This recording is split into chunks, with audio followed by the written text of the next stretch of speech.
This is Onia, and we are back once again to learn more about the Bible and history.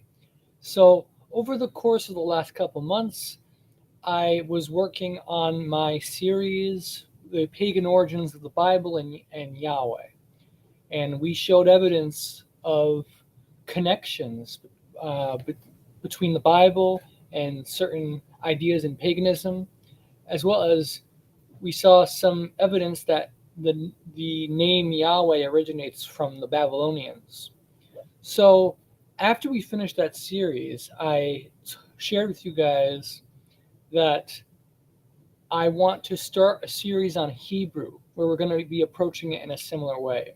Basically, the evidence I have come to find is that Hebrew actually is originates from pagans rather than the divine language, the language of God. So for many years, I believed that Hebrew was the original language, the language of creation, the language of God Himself, you know, the language of the angels.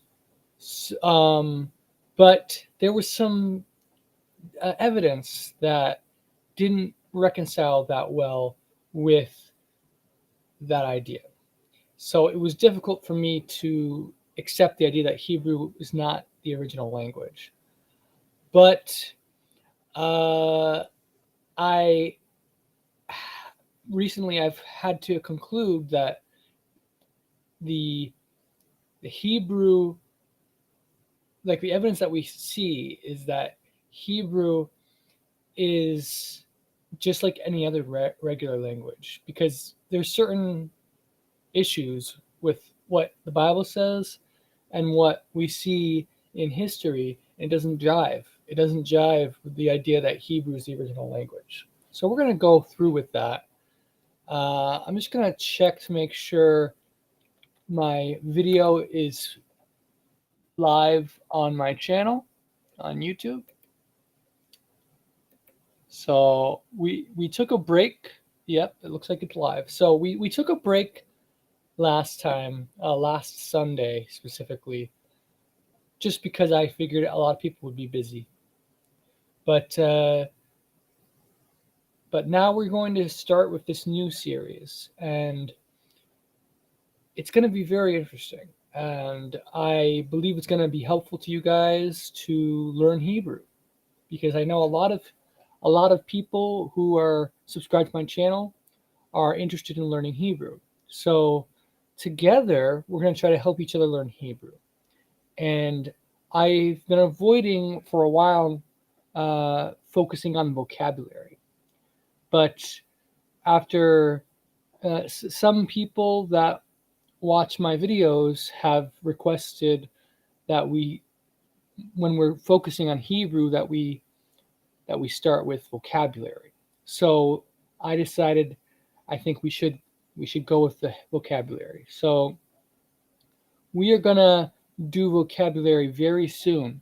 This first video, we're not gonna be touching upon any vocabulary, but um, in the weeks that come, we'll be going through the vocabulary of Hebrew, and we're going to be learning each Hebrew word and seeing the origins amongst the pagans for those Hebrew words. So let's see here. So first of all, I'm going to share my screen so you guys can see. We're going to be reading through some Wikipedia articles.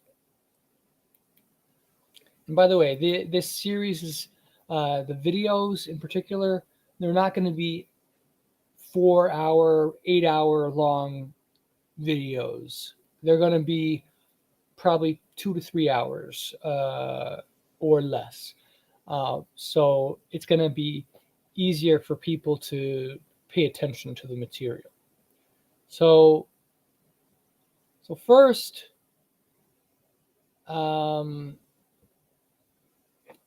we're going to look at list of language families.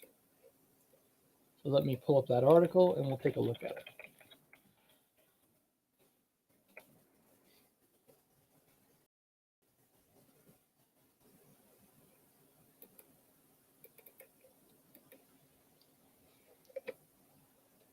So scholars have sought to try to give evidence about the origin of languages. So the Bible tells us that before the Tower of Babel, there was only one language, and everyone spoke that one language. But after the Tower of Babel, the people were dispersed into their different groups, and they learned their various languages after that time. So, according to the Bible, all the languages in the world originate from the dispersion at the Tower of Babel. We have a few places in the Bible that talk about the 70 Gentile nations, and suggestions are made that the 70 nations each had a language that they were given at the Tower of Babel. So, if that's correct, then there should be around 70 different language families originally. However, the scholars have identified, let's see, well, first of all, they say that there's 7,000 different languages that they know about in the world, although there's a debate about whether it identifies as a language or a dialect. But regardless, there's roughly 7,000 or several thousand languages in existence that scholars are aware of. Then we also have, I believe it said something like 400 language families. Yeah. So Campbell, a scholar named Campbell, identifies a total of 406 independent language families, including language isolates, and extinct languages are marked by daggers. So there's 42 language families of Africa that are given the Africa designation. Then there's 175 language families in South America combined. These are again according to Campbell's research, a scholar.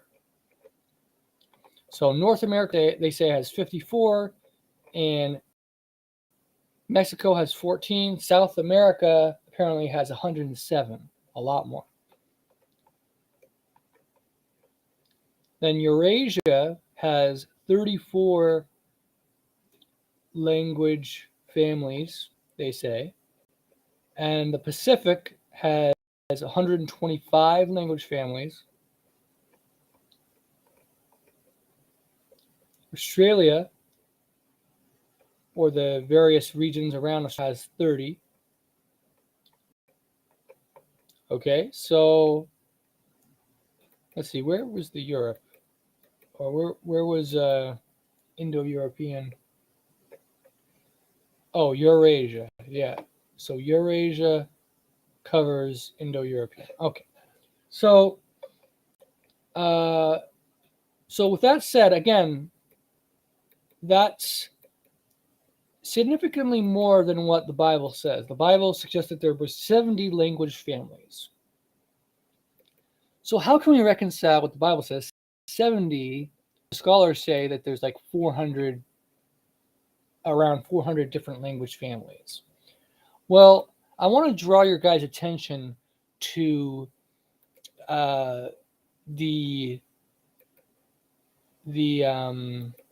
I'm going to draw your guys' attention to the list of languages by first written accounts. So this is a Wikipedia article which shows the different languages according to when the first writings of each language came about. So it says you could look by family. So the Afro-Asiatic family, we have the Egyptian, around the 27th century BC. Semitic languages around the 24th century BC. Okay. Cushitic doesn't occur until the 7th century. And Indo-European, you have a bunch of the Indo-European languages here, Chinese. But the vast majority of languages have no written records. So remember I said there were 7,000 languages that scholars identify, and there's 400 language families.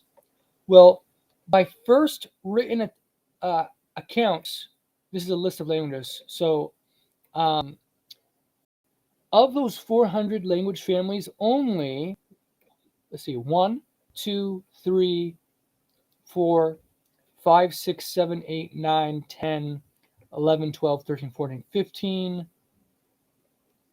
16, 17, 18, 19, 20, 21, 22, 23, 24. Only 24 language families, although that doesn't include language isolates, but only 24 language families besides language isolates have written accounts.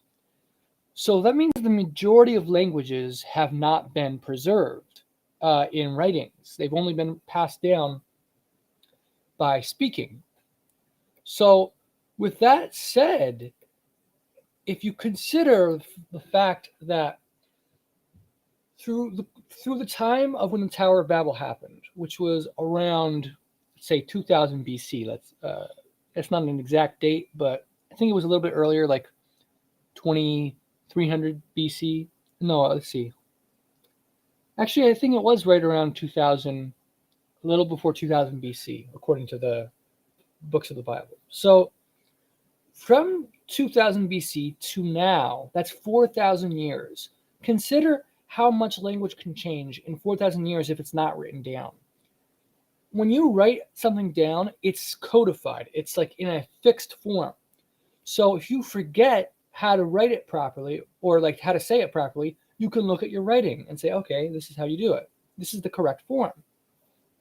But if you have it only in speaking and you don't have it written down, you can easily make mistakes, you can forget things, and then those mistakes get passed down to the next generation of speakers. Also, when you intermarry with other people who have different languages, your languages start to get mixed together.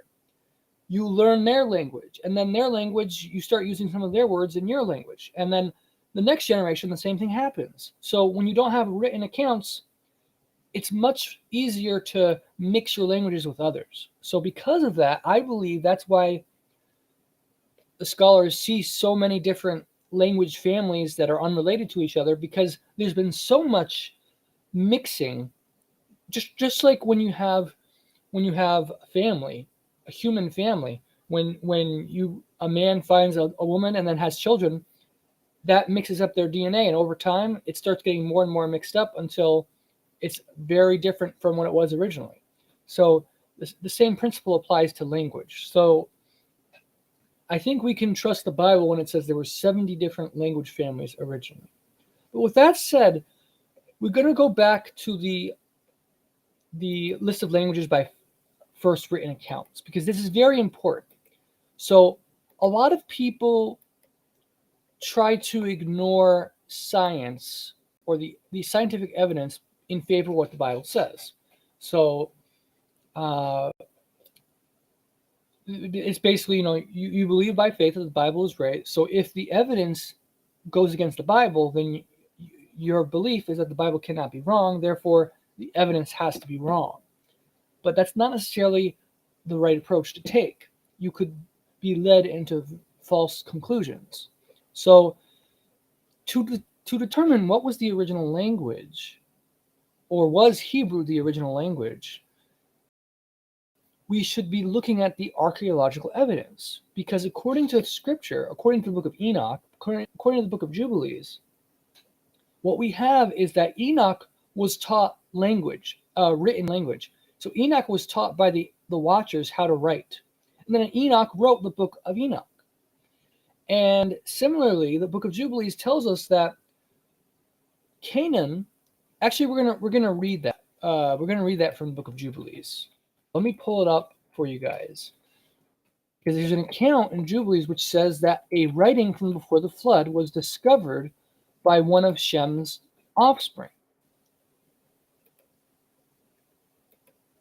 So let's take a look at that.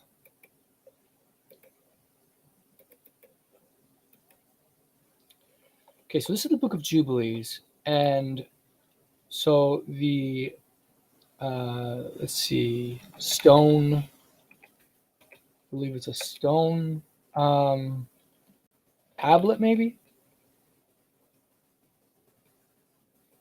and it was discovered by Canaan.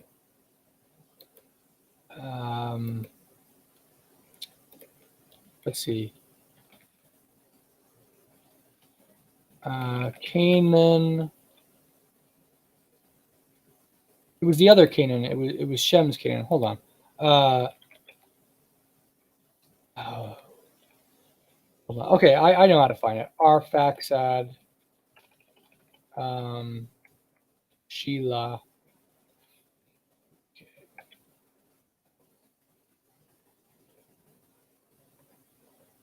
One sec, guys.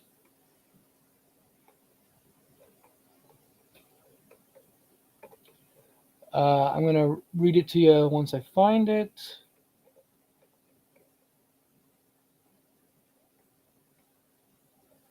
Okay, here it is. It's right here. So they have it as Canaan.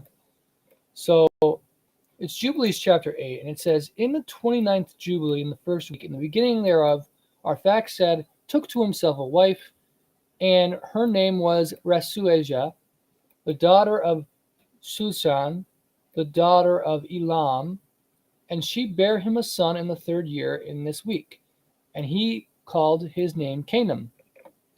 And the son grew, and his father taught him writing, and he went to seek for himself a place where he might seize for himself a city. And he found a writing which former ones had carved on the rock, and he read what was thereon, and he transcribed it, and sinned owing to it. For it contained the teaching of the watchers, in accordance with which they used to observe the omens of the sun and moon and stars in all the signs of heaven. And he wrote it down and said nothing regarding it, for he was afraid to speak to Noah about it, lest he should be angry with him on account of it. So right here we have, it tells us that, first of all, according to the Bible and Jubilees, writings were originally written on tablets, okay? So this is very important for us to determine what the original language was. So it was written on tablets. And, or this was carved on a rock. A tablet is a rock, so. And the Book of Enoch tells us that the Watchers also taught humans how to write. So the Watchers taught Enoch how to write, but then they also taught other humans, how to write as well.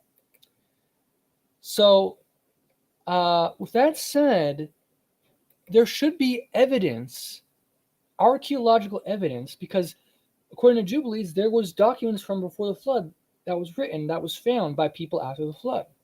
So you would think that there should be other writings in the original language that was found. But if this was the case, it would have to date back to around 3000 to 2500 BC time period is what we're talking about. But when we look at the archaeological evidence, we don't see evidence of Hebrew. We see evidence of a different language entirely. So let's take a look at that. So let me go back to the First Written Accounts article. So before 1000 BC. So the farther back in time you go, well, let's first go to Hebrew. So Hebrew, they say the earliest texts written in Hebrew are 10th century BC. So only 1,000 years before the Messiah was born do we have Hebrew. Phoenician is identical with Hebrew. It's basically the same language, so we will count it as the same. Hebrew and Phoenician are the same. So Hebrew was originally written in the script called Paleo-Hebrew. This Hebrew. But prior to this time, and Aramaic, which is also pretty much Hebrew as well, just a slightly different dialect, was also, again, 1000 BC. Prior to that, we do not have any writings in Paleo-Hebrew. A lot of people believe Paleo-Hebrew is connected to the original language. And some people talk about a Proto-Sinaitic script. The problem with that is we don't have evidence of the Proto-Sinaitic script used much at all early on. So now, what do we have before 1000 BC? Remember I said that things were originally written on tablets and stones. Now, these Hebrew, around this time, Hebrew was mainly started to be written on scrolls. So what came before scrolls? What came before scrolls were the tablets, like I said. So which languages were written on tablets? So now we start seeing what was written before. It's languages in a hieroglyphic or cuneiform type of writing.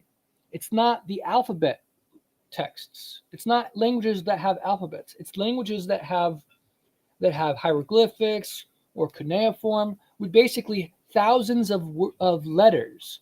Those letters are words. So they had thousands of different letters, which are words. So Chinese, we know Chinese still to this day has different letters as words. Ugaritic is a group of Canaanites. Basically, this is almost identical to Hebrew. So the evidence indicates that if Hebrew existed earlier than 1000 BC, it would have been written something like Ugaritic, 1300 BC. But now the farther back in time you go, it becomes more so Ugaritic actually is alphabet, but it's a cuneiform alphabet. But now when you start going farther back, it stops being alphabet and it starts becoming more and more cuneiform. So now you see, and you know Greek, the Greek alphabet from way later. Well, we have evidence that originally Greek was written in a hieroglyphic script. It's called Mycenaean Greek, and Linear B is the script. So we'll look at it for a second. Mycenaean Greek, the most ancient attested form of the Greek language. And we found tablets in this ancient form. The language is preserved in inscriptions in Linear B, a script first attested around the 14th century. So let's take a look briefly what this script looks like. So the script looks like this, completely different from the Greek alphabet from later on. But this was what Greek looked like more originally. And you have some other signs. So Greek originally, the farther back in time you go, was more and more like hieroglyphic and cuneiform. Hittite was written in cuneiform. Elamite. Now, Eblate is similar to Hebrew, and that's written in cuneiform. Akkadian, similar to Hebrew, written in cuneiform. Canaanite, it's not. So Canaanite is Hebrew, but it's like it's not the later Hebrew that they have down here for the Phoenician.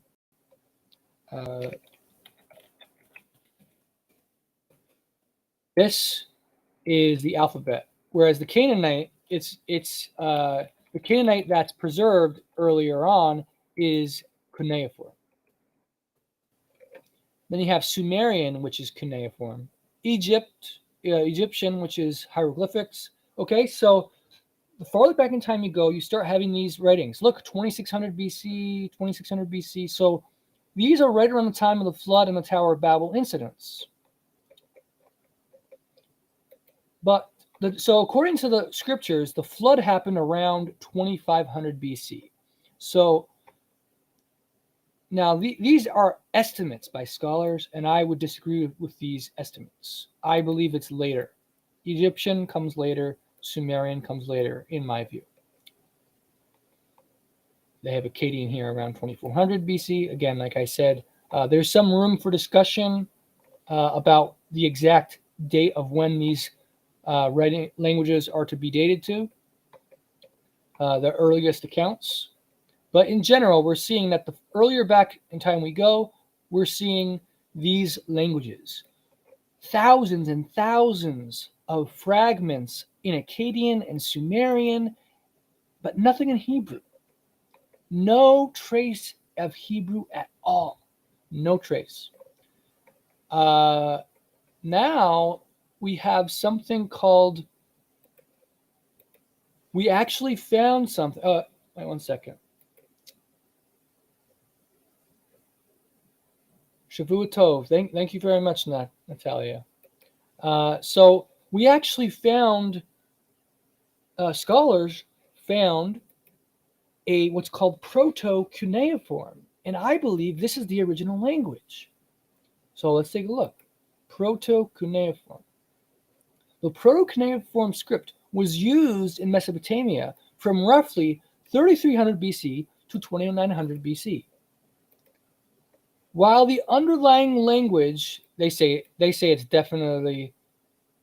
Oh wait, hold on. While the underlying language of cuneiform is Sumerian, the language base for Proto-Cuneiform is not clear. So they're saying cuneiform that we know is clearly based on Sumerian, but Proto-Cuneiform, we don't know if it's based on Sumerian or an earlier language because the language has not been deciphered yet. So if we look, what's the language? There was a long-standing debate on when the Sumerians came to Mesopotamia. So it says there are no clear clues in Proto-Cuneiform.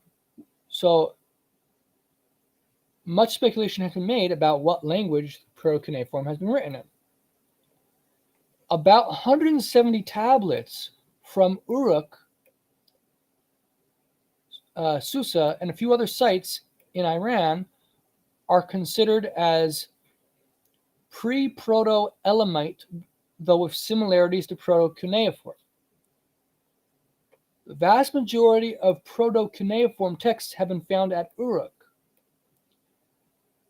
Now, Uruk, according to the Bible, is a place that Nimrod built, and it's basically in Babylon.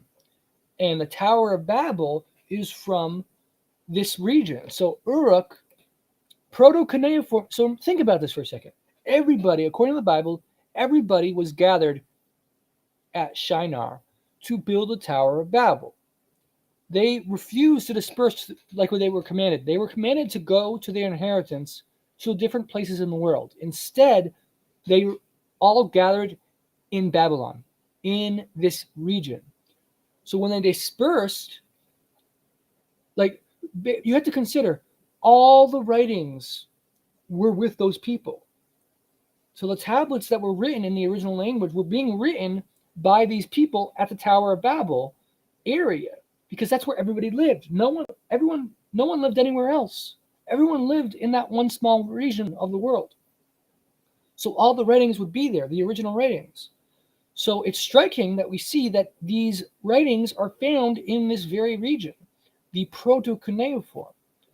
But scholars do not know what this language is. And the scholars will never know what that language is, because there's not, the way you figure out what languages are is if you have a text written in two different languages as a translation. We don't have that for Proto-Cuneiform. So, but based on the Bible, we can conclude that original language was the language that Adam and Enoch used. So stated decipherment. Currently, there are about 2,000 known Proto-Cuneiform signs or words, of which about 350 are numerical, 1,100 are ideographic, and 600 are complex signs. So this is very exciting because this very well could be the language of creation and we can see it, but we don't know what it means. Like, we can't translate it. So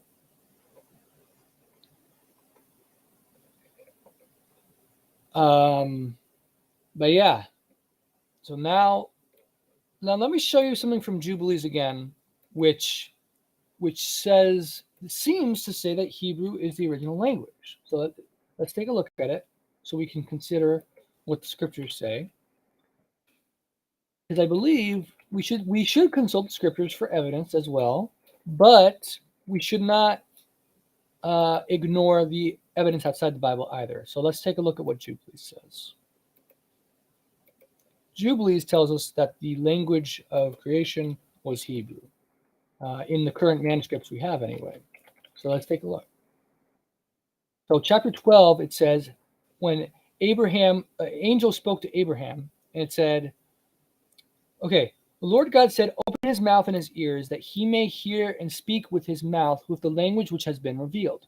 For it has ceased from the mouths of all the children of men from the day of the overthrow. And I opened his mouth and his ears and his lips, and I began to speak with him in Hebrew, in the tongue of the creation. And he took the books of his fathers, and these were written in Hebrew, and he transcribed them, and he began from henceforth to study them. Okay, so according to Jubilees, there were scriptures written by the people, the ancestors of Abraham. So like Enoch and Noah wrote in the original language, but no one could translate them because they were written in this original language, probably Proto-Cuneiform. No one knew the Proto-Cuneiform language. But Abraham was given divine insight into this original language, and so Abraham basically translated the text so he could understand them. Now, it says here that it's Hebrew, but two possibilities. One is that maybe the original text did in fact say Hebrew, but how do we know when Jubilee says Hebrew that it's talking about the Hebrew we're familiar with?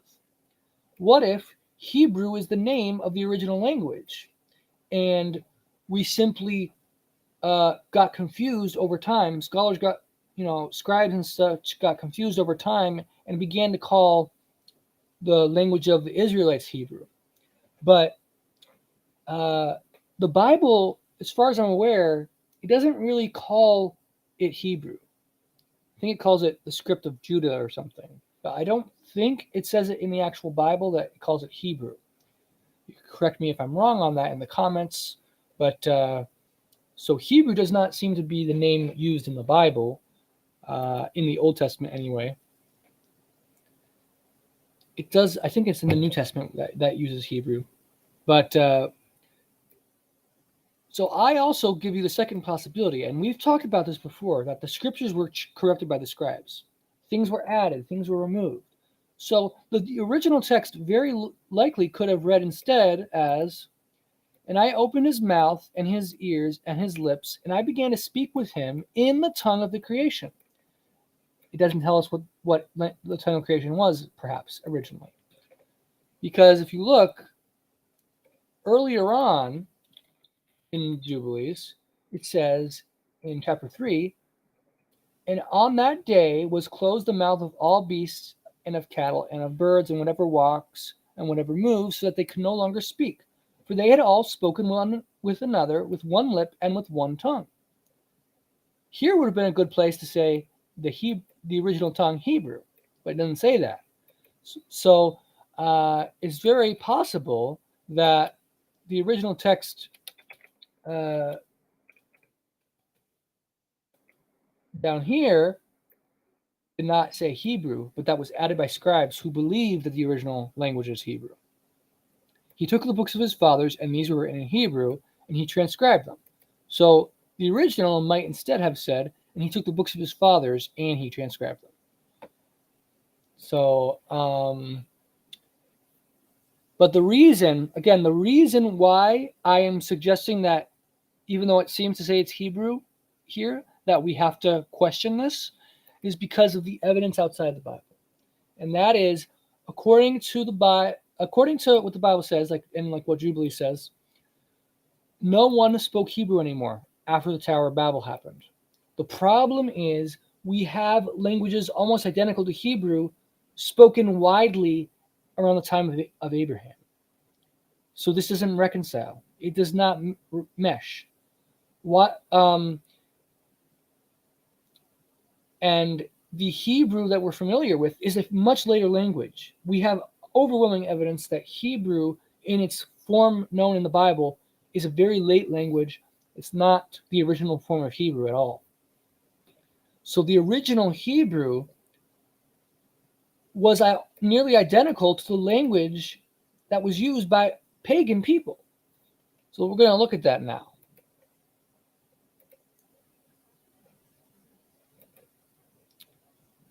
Shalom, Shayla. Thanks for coming on. Thank you for watching. So we're going to look now at, well, first, let me show you guys the principle here. And this is Romance languages. So here's the principle of how this works. So we have Romance languages. Romance languages, sometimes they're referred to as Latin languages. They're the various modern languages that evolved from Vulgar Latin. Now, Vulgar Latin is basically a dialect of Latin. So if you go dialect of Latin, so it says Vulgar Latin, it's colloquial Latin. So, colloquial just means like common way of speaking, not a formal way of speaking. How in English, there's the formal way to say things, and then there's an informal way, saying it in a more crude way, or you can say it in the more polite way. So Vulgar Latin was the common man's Latin. And common man's Latin, they spelled things differently. They pronounced things differently. They took shortcuts. They had slang. Same thing like in English. Okay, so if we look, Romance languages all descend from Latin. But let's take a look at all the different languages that there are that come from one language, Latin. There's Portuguese. I'm only going to name the ones that are most commonly known to us. Spanish. We got French. Then we have, there's a bunch of others too that I'm not naming. But so then we have Italian and different Italian-like languages, Romanian, and Sardinian. Did I say Spanish? Oh yeah, Spanish right here. Okay. So these are a bunch of different languages, all from one original language, Latin. And we can know they're from Latin because by studying the linguistics of these languages, we see that these languages are so similar to each other. They're clearly derived from a language similar to Latin. And like we said, the language that they came from was not classical Latin, but it was colloquial Latin or Vulgar Latin. So the Latin basically diverged into two forms: classical Latin, which was more pure, original way of speaking, and then there's the Vulgar Latin, which all the Romance languages come from. So in the same way, we have something similar for Hebrew. Basically, instead of Hebrew being classical Latin or Hebrew being Vulgar Latin, the evidence we have suggests that Hebrew is basically like Hebrew is how would we say? Hebrew's like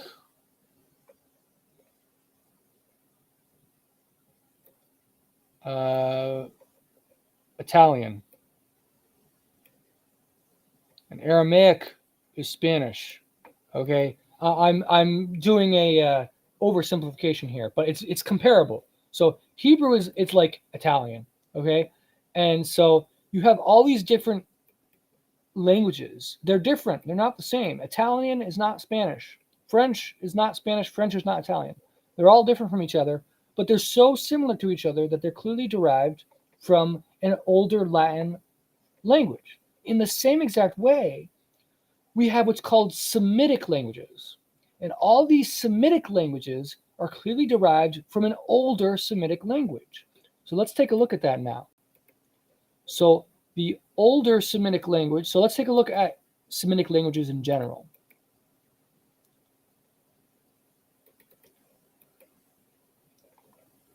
So Semitic languages are a branch of Afro-Asiatic language family. Now, I will say, scholars group the Semitic languages even more into a even larger language family. I would challenge their claim on that because they basically say they say that if we look for a second at Afro-Asiatic, they say that the Semitic languages, Egyptian languages, and Cushitic, Cadic, Berber, and Amharic all come from the original an original language, but we have no evidence of this original language, no written evidence of it.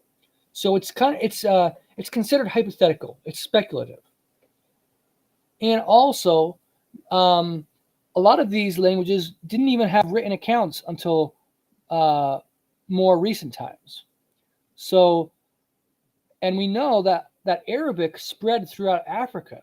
Now, a lot of these are African languages. So, some of the similarities that these other language families have could be due to influence by Arabic being put into the language. So, like I said, I would challenge the Afro-Asiatic inclusion of Semitic, but scholars suggest that Semitic and these other languages have a common ancestor.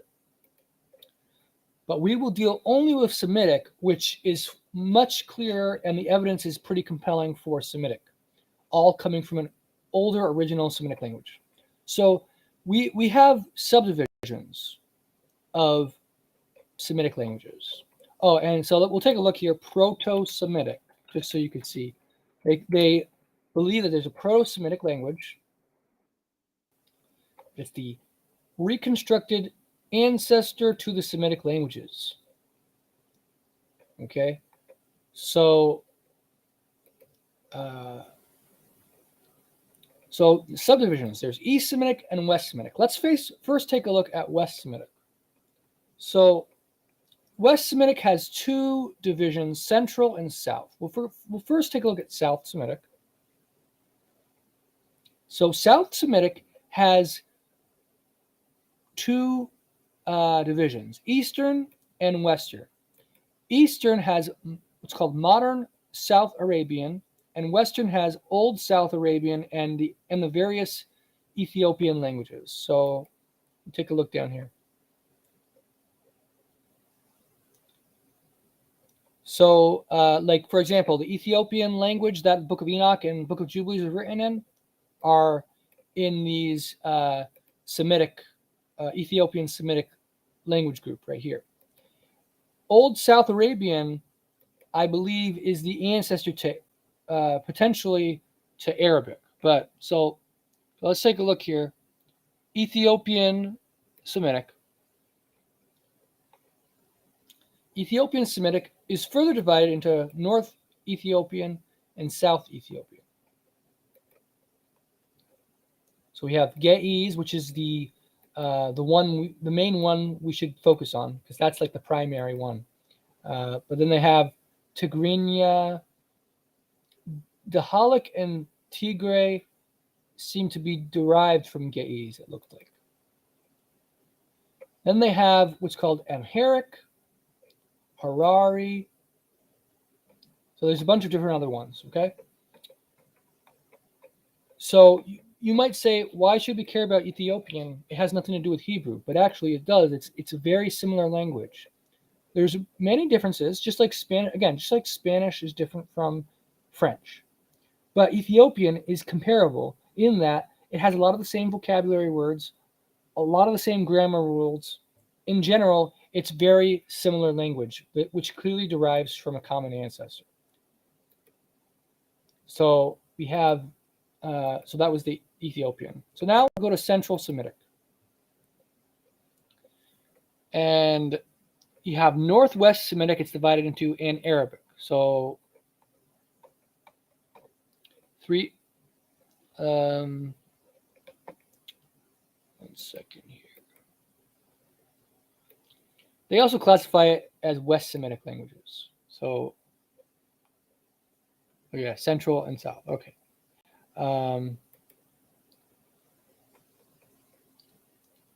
So Arabic, of course, we know Arabic. And then Northwest Semitic. Now, Arabic, again, is very similar to Hebrew and Aramaic. It has a lot of similarities. So Hebrew, the Northwest Semitic is divided into Aramaic. Canaanite is another word for Hebrew. Ugaritic is a dialect of Canaanite. Amorite, Somalian, these are all dialects essentially of Hebrew. So if we take a look at Canaanite, these are the different dialects: Hebrew, Punic, Phoenician, Edomite, Moabite, Ammonite. So according to history, the Ammonites, Moabites, Edomites, and Phoenicians all basically used a nearly identical form of language to Hebrew. Virtually identical. If you look, go to Moabite. It says Moabite, together with Ammonite, Edomite, belong to a dialect continuum with Hebrew. And that basically means that they are identical, or essentially they are the same language, just different dialects.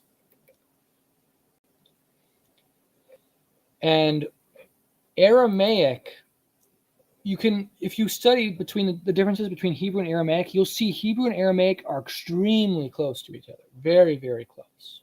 So again, they are clearly related. They come from a common ancestor. But now, remember what I said, the older back in time you go, you expect to find writings in those languages. So all these languages we just talked about, Arabic, Hebrew, Canaanite, the Ethiopian languages, the old South Arabian, none of those languages occur in written form prior to 1000 BC. Instead, what we see is, let's just go back a little bit.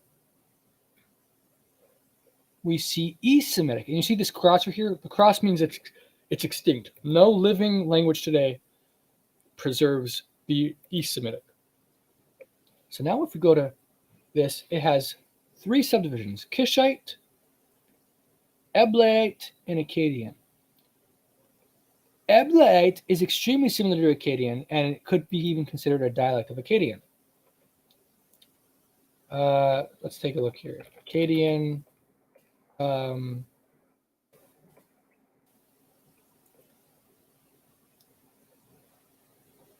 So Akkadian writes it in cuneiform letters. Eblaite writes it in the same cuneiform letters as Akkadian, but it has lexical similarities to Hebrew and Aramaic that Akkadian does not. So Eblaite is an important connection to Hebrew because Eblaite has features more closer to Hebrew than Akkadian does. Okay, so this opposition between a West Semitic lexicon, or basically a Hebrew lexicon, and an Akkadian morphology led to the increase of discussions and controversies surrounding the nature of its language. For this scholar, this opposition would indicate an Akkadian dialect, which had undergone a strong Western influence.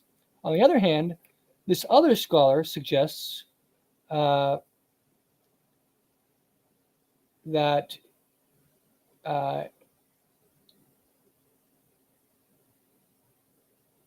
he just basically suggests that might be an oversimplification of what happened. They've also called Eblaite Paleo-Canaanite, so basically old Hebrew.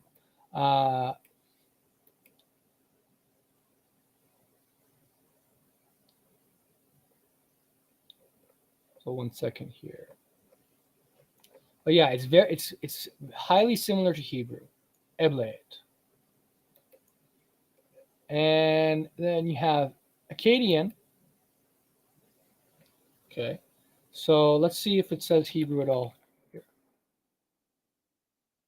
No, okay. So Akkadian is the earliest documented Semitic language. It used the cuneiform script, which was originally used to write the unrelated and also extinct Sumerian language. And there was two dialects that had occurred in Assyrian and Babylonian. Interestingly, the Assyrian dialect has closer similarities to Hebrew than the Babylonian dialect. So Hebrew is more connected with the Assyrians than the Babylonians. Now, further, I want to draw your attention to Canaanite-Akkadian. Canaanite-Akkadian. This was found in the Amarna. I don't know if you guys have heard. It's called the Amarna letters, or the Amarna tablets, and they say it's a mixed language with Akkadian vocabulary, but Hebrew or Canaanite grammatical features. So similar to Eblaite, but it was written. So this is the earliest. Remember how I said the earliest we have of Hebrew was written in the later script? 1000 BC is the earliest. But we have this, the Amarna letters, written in Hebrew in an older form in the Akkadian letters, but it uses the Hebrew or Canaanite grammatical features. So this indicates that the farther we go back, Hebrew wasn't what we know in the Bible. Hebrew was much closer to Akkadian. So just like the Romance languages, the farther you go back, it becomes more and more like Latin. The same thing happens the farther back in time you go, it becomes closer and closer to Akkadian. So the evidence indicates that the original Hebrew was a form of Akkadian. But if that's the case, that means, so the Book of Jubilees says that Abraham was taught the original language and used that to read the scriptures of Enoch and Noah. But the original Hebrew would have been a language almost identical to Akkadian. So because of that, everyone else was speaking Akkadian already. So Akkadian could not be the original language that Abraham was taught. But if Abraham was not taught Akkadian, then he wasn't taught Hebrew, because there was no other Hebrew at that time. The only Hebrew at that time was Akkadian and Eblaite. There was no other Hebrew. There was no other Semitic language at that time. So, so this suggests that Hebrew is not the original language. And the thing is, if you keep in mind that the names of people, like Adam, for example, and Eve, those names actually just mean, like Adam means man, and Eve means life. And so when we translate in a very peculiar way. We transliterate. But the ancients, they didn't translate by transliterating. They translated the meaning. So let's say the word, whatever the original language was, it had a different word for man. The first man was named man in that original language. When it was translated into Hebrew, or when it was translated into Akkadian by Abraham, he translated the name into the Akkadian name Adam. He didn't use the original name. He translated it. Same thing for life. So the first woman, Eve, her name was originally the word for life. And then when it was translated by Abraham, it was translated into the Akkadian word for life, which would have been comparable to Eve.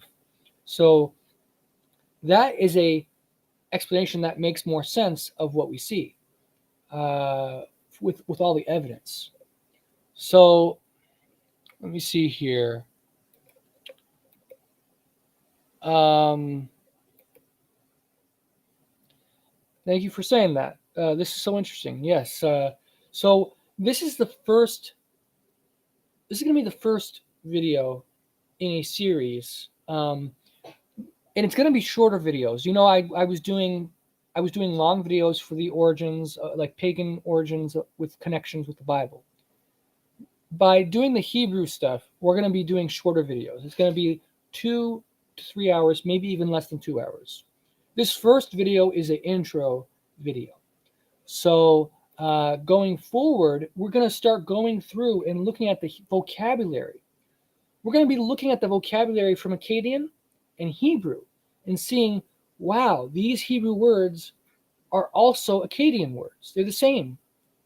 So you're going to see why we can conclude that Hebrew originates from Akkadian, because so many Hebrew words are Akkadian words.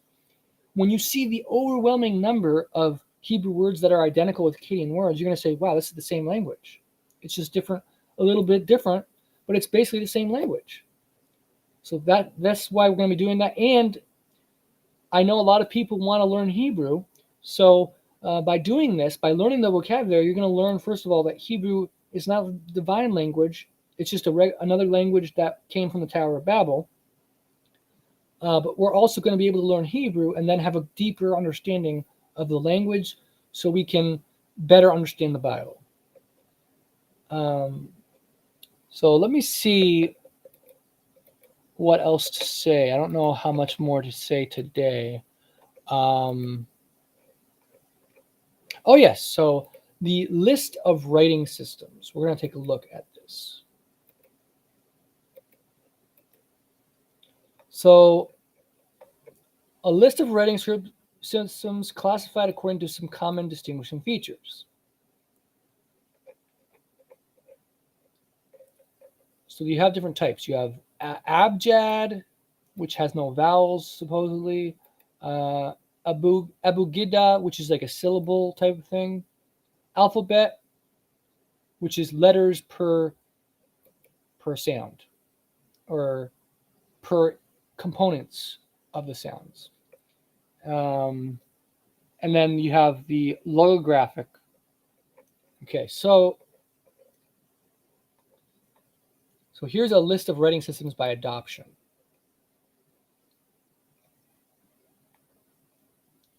So the first one we want to see, the vast majority of the world writes in Latin alphabet.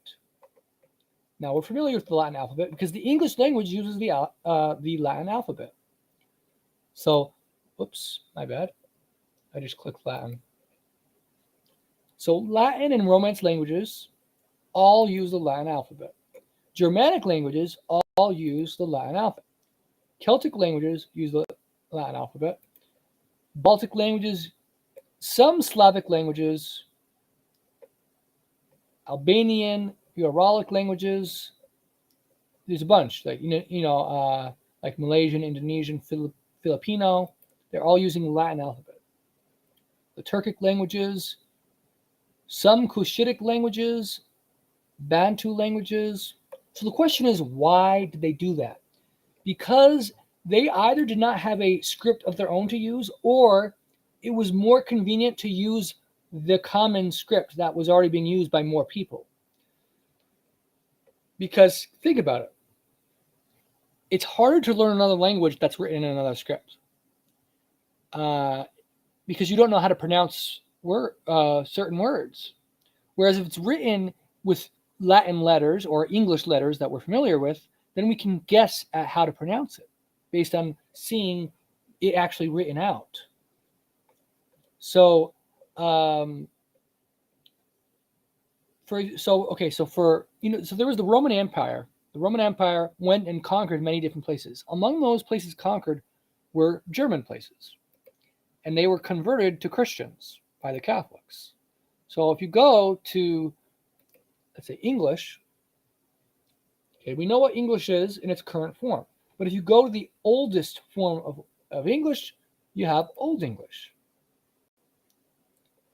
Old English is is the same language but in older form. That's basically, it's so different that it looks like a different language entirely.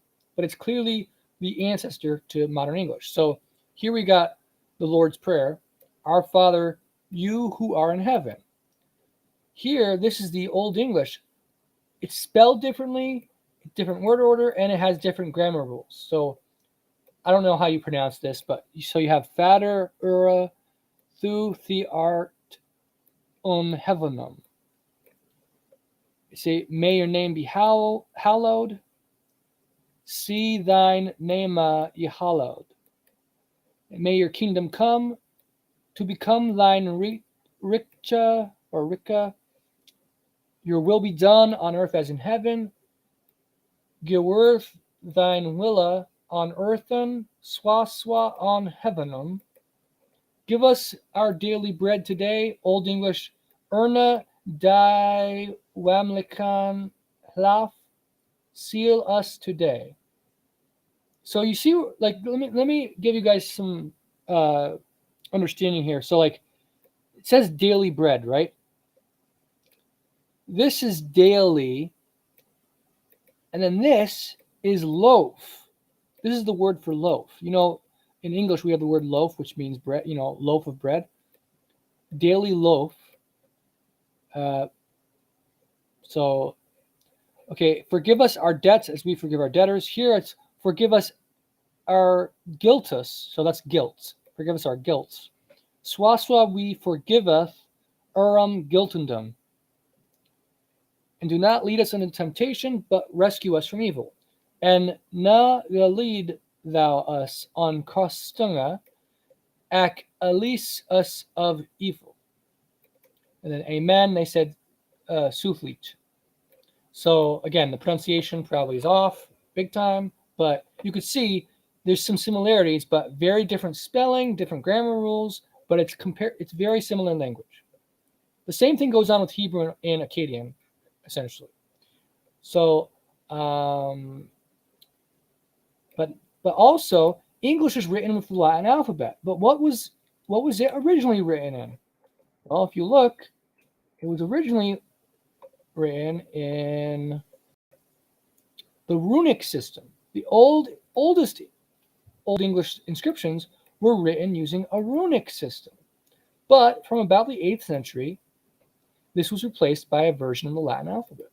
Again, because they were conquered by the Romans and converted to Catholicism, so they started using Latin instead of their original alphabet that they've been using. So Anglo-Saxon runes was used by the early Anglo-Saxons.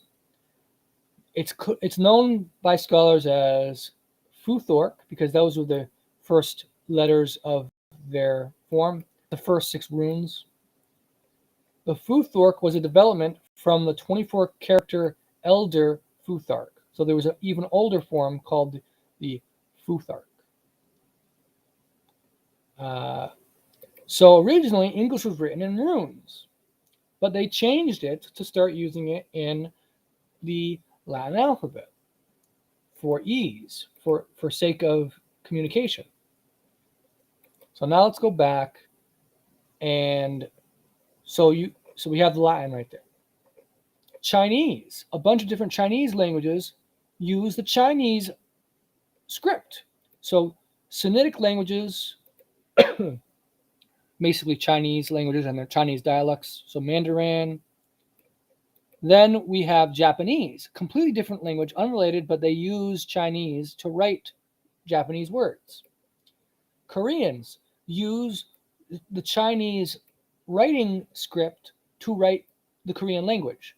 Korean language and Japanese language have no Chinese words or very few Chinese words, but they're using their script to write it. Vietnamese use it, and Zhuang use it. Then you have Arabic script. Who uses the Arabic script? So obviously the Muslims for Arabic use Arabic, but even non-Arabs use the Arabic script to write their languages that are completely unrelated. So you have Persian. They write Persians write their language in Arabic letters.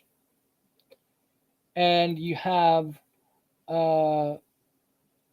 Kurdish, Urdu, Punjabi, Pashto, Sindhi, all using Arabic letters. Some Turkic languages also use Arabic. Then you have this. This is a Indian language. This is called Devan.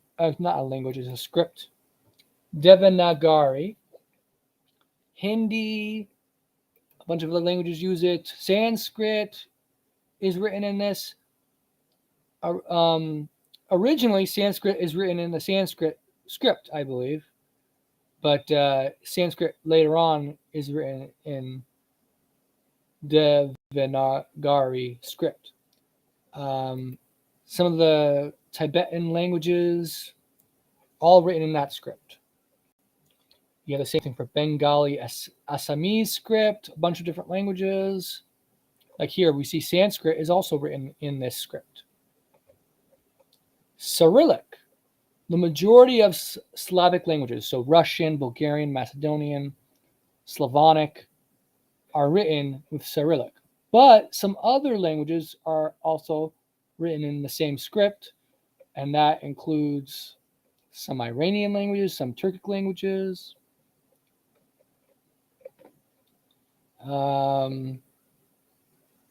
Let's see here.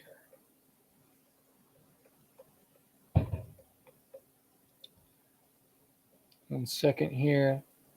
So the script, the Ge'ez script, is used for all the Ethiopian languages, pretty much.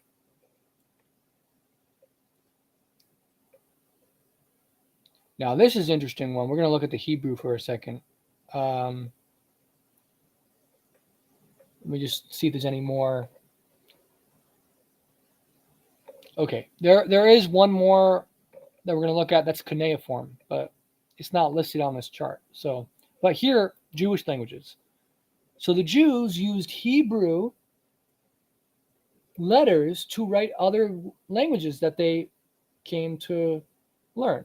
So let's take a look at what these. Let's see, where is the list? Okay, Yiddish is German, written in Hebrew letters. So the German language, that's like writing the English language, but use Hebrew letters.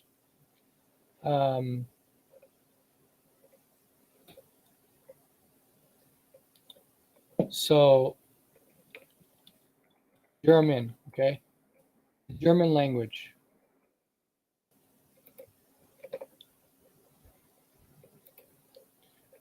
But it uses Hebrew letters. Then you have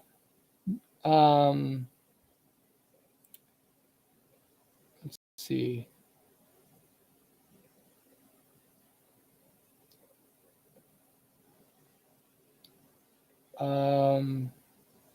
You have Judeo-Iranian. No, I'm not sure about that one. But Ladino, Judeo-Spanish. They write Hebrew letters. They write Spanish with Hebrew letters. So instead of writing it with the Latin letters that we're familiar with for Spanish, they use the Hebrew.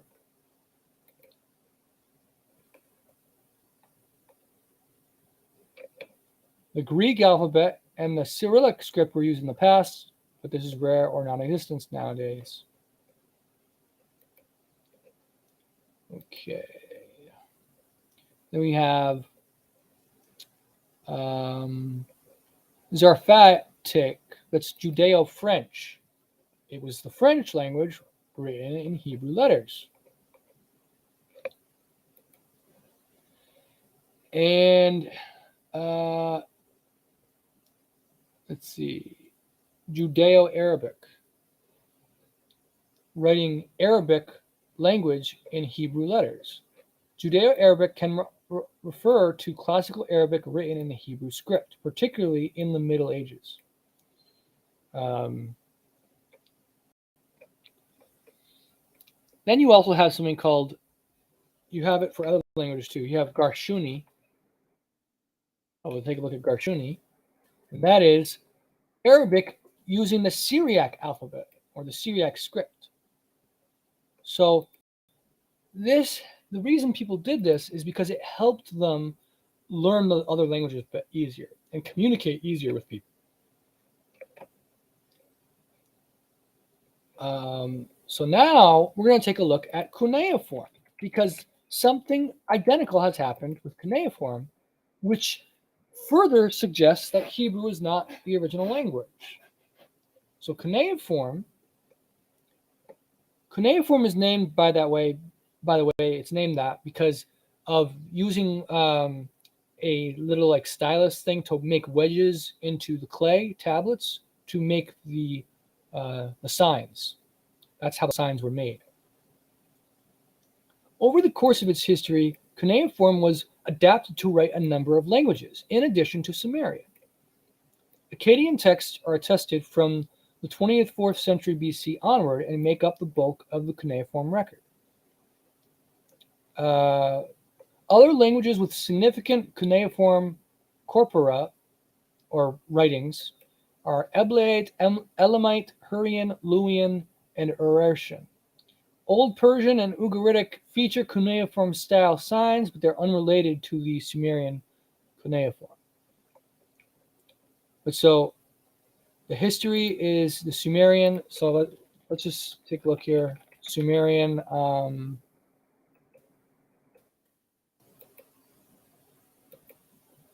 Cuneiform was originally developed to write the Sumerian language, and the evidence is overwhelming for that, and we'll look at that, why that is.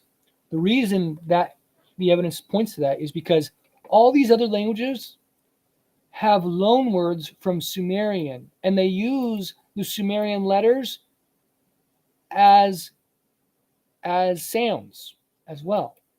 So because it's based on the Sumerian forms and pronunciations, it is clearly derived from Sumerian.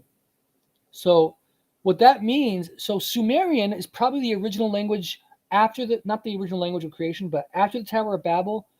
Remember I said everyone was gathered at the Tower of Babel. Then they dispersed. But when they dispersed, there was one people that remained at the Tower of Babel. That one people that remained there were the Babylonians. But at the time, I believe they were the Sumerians. They were considered the Sumerians. And so the language that those people were given that stayed at the Tower of Babel area, I believe that language was Sumerian. And remember, Proto-Cuneiform is found only in that region. So it would make sense for the people that stayed in that region to look at their cuneiform documents and say, oh, let's make cuneiform similar to these letters. So they used Proto-Cuneiform as an inspiration to make their own cuneiform. So the Sumerians made their cuneiform based on Proto-Cuneiform. And then the other people that were dispersed, they didn't have a writing system anymore because they forgot the language, because they were dispersed and lost the language due to the Tower of Babel incident.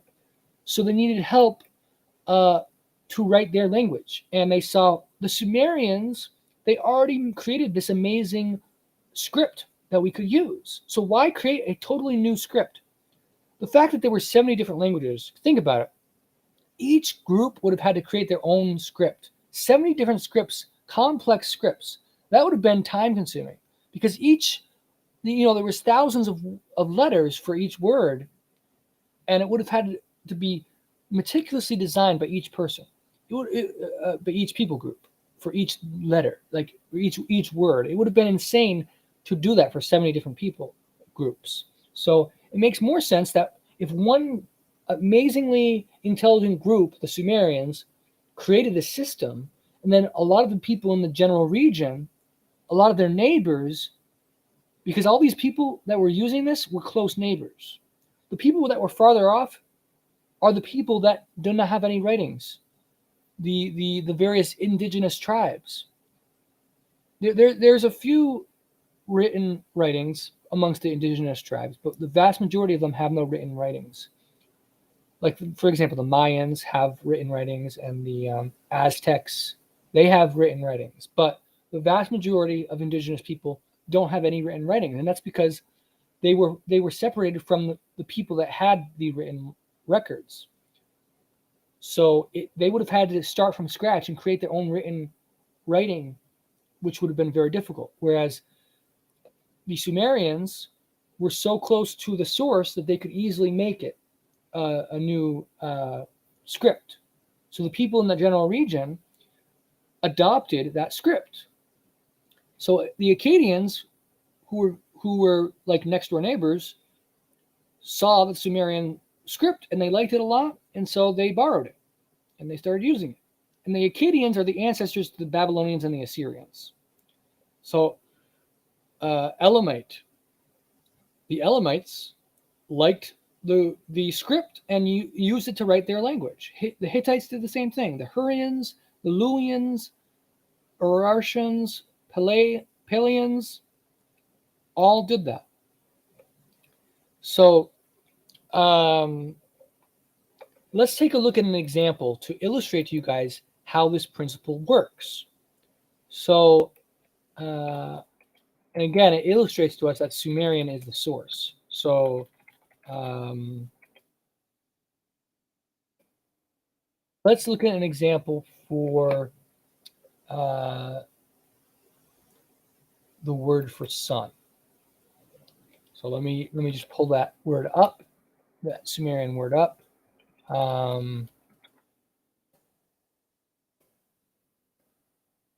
One sec while I find it.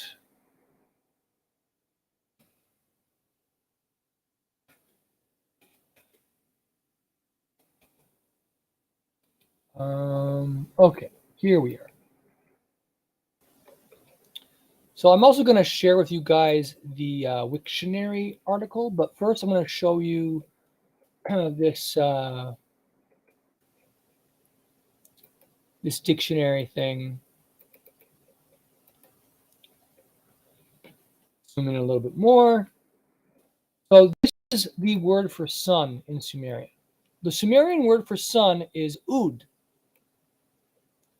Now the word ud in Sumerian means sun, but it also can mean day, heat, fever, or summer. It can mean so. The reason is because this originally it looked more like the sun. It was like a picture of the sun. Over time, the form changed into arrows, but originally it looked like a sun that was drawn, just like Egyptian hieroglyphics are pictures. Like there's an owl, for example, in hieroglyphics for Egyptian. So in the same way, you had a picture of the sun originally, but it became arrows. So when you have a picture of the sun, what does that mean? A picture of the sun can mean the sun itself, or a picture of the sun can refer to the summertime. A picture of the sun can refer to the daytime. A picture of the sun could refer to heat because, a sun is hot. So you might associate heat with the sun. And a fever can be associated with caused by the sun. So the Sumerian language used the word or use this letter to mean ud and also other Sumerian words. The Sumerian word for day, the Sumerian word for fever and heat and summer. But an Akkadian borrowed it and did the same thing.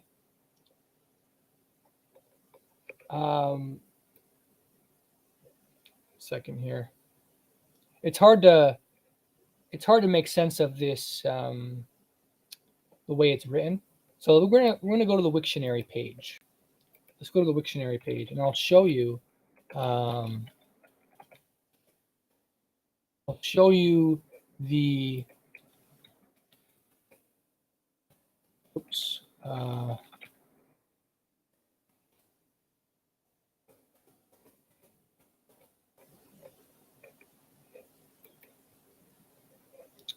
So we're going to look at the.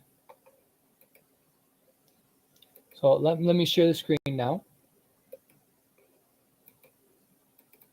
So this is the Proto-Semitic. So the original Semitic language, which I said is a language almost identical to Akkadian, had the word shemesh in it. The Hebrew word shemesh means sun. So Akkadian, well, let's take a look at some of the other languages first. So Hebrew is shemesh. That's how it's written. The older Paleo-Hebrew was written like this, Shemesh. Ugaritic, the Canaanite form of spelling Hebrew, was written like this. Instead of Shemesh, they said Shapesh or Shafesh with a P, a pay letter. So they spelled it a little differently, but it's the same word. Old South Arabian, Shemesh. Ethiopian, the Tigray, Shemesh. Now we have Syriac. The Syriac language, Shemsha, which is clearly related to Shemesh. Aramaic, Shimsa, again related to Shemesh, clearly. Arabic is Shamish, again, same word. And Akkadian, Shemeshem. So is what's called a case ending. Akkadian has case endings. All the other languages of Semitic later languages don't, except Arabic might as well. But all the other languages lost case markers. When you look at languages over time, languages lose case endings the later in time we go. So the earlier back in time you go, the older the language is, the more older grammatical features it's going to have. So the original Hebrew would not have been written the way Hebrew is today. It would have been written with case endings, just like Akkadian is. But so it's written in this form. So let's take a look.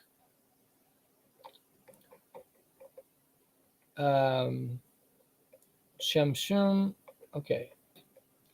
So when you're doing Akkadian, it could be pronounced as Shemesh, Shemshum.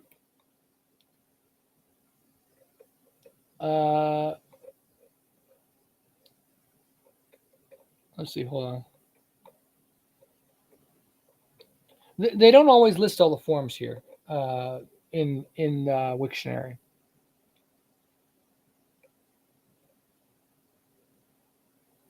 Okay, this is what I wanted. This is what I wanted. Okay, so this form. So Akkadian and Sumerian. So we're gonna see the different forms.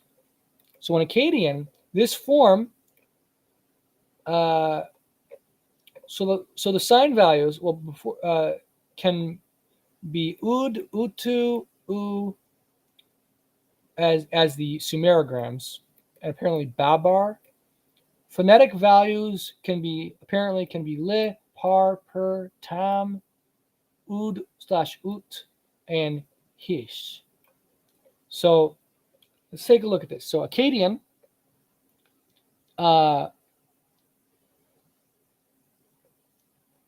so it's a Sumerogram for sun, which is Shemesh. So let's say you're writing an Akkadian and you want to say Shemesh, the sun.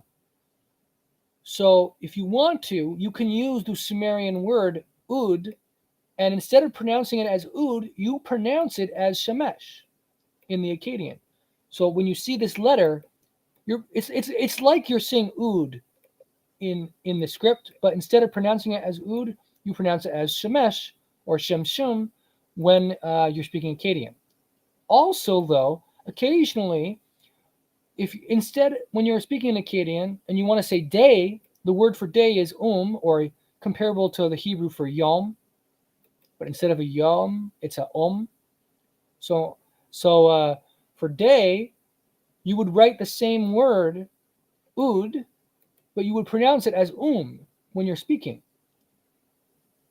Just like in English, we can write a word, but it's spelled differently.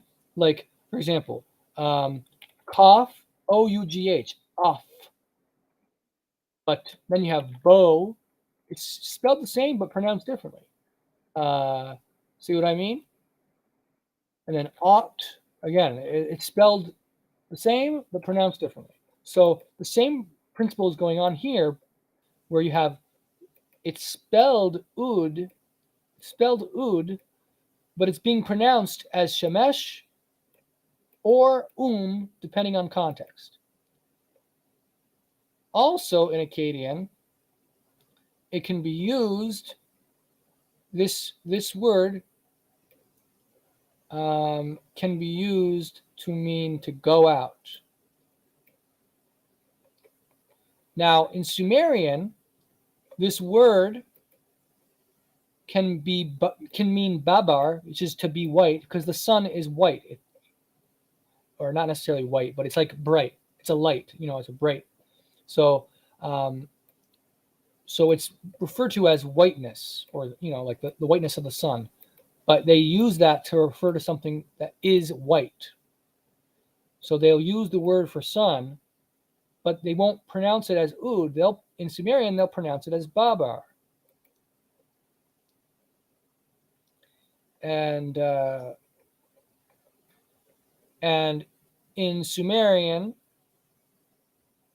they'll pronounce it as ud, and the ud can mean sun or day. So in Sumerian, you don't make a distinction between how you pronounce this.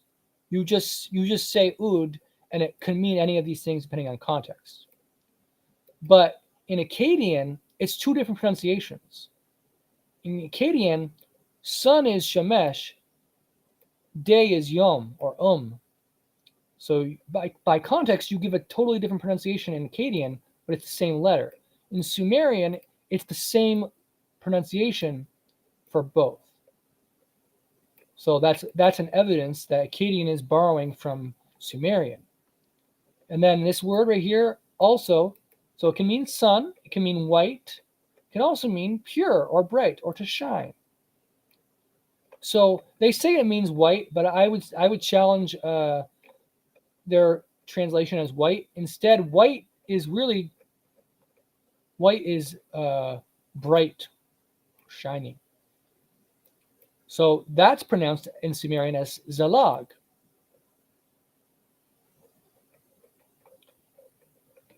And also, by the way, it doesn't list it here, but this is used in Akkadian as a case ending. This is used to form case endings, I'm pretty sure. So we're going to look into a lot of this other stuff. But that's just a taste of what's to come. So you'll see how Hebrew, the form in Akkadian, and then from it you'll see the connection to Sumerian. You'll see, wow, the Akkadians borrowed this word, this letter, from the Sumerian cuneiform, but they applied it to the Hebrew in the same way later people used the Latin alphabet to write their language. And so let's look at the Latin alphabet and see what's the origin of the Latin alphabet. Because strikingly, the Latin alphabet, the origin of it is Hebrew. So the Latin alphabet used by the ancient Romans. History. Origins. It is generally believed that the Latin alphabet used by the Romans was derived from the Old Italic alphabet used by the Etruscans. That alphabet was derived from the Euboean alphabet used by the Cumae, which in turn was derived from the Phoenician alphabet, which is identical to Hebrew. Okay, so then we look at the Greek alphabet. Now, take a look. We know the Latin alphabet, but let's just look at it for a second. So these are the letters right here. I wish I could highlight it. Is there a way to highlight it? Let's just go to English alphabet, and that'll probably allow us to highlight it. Yeah.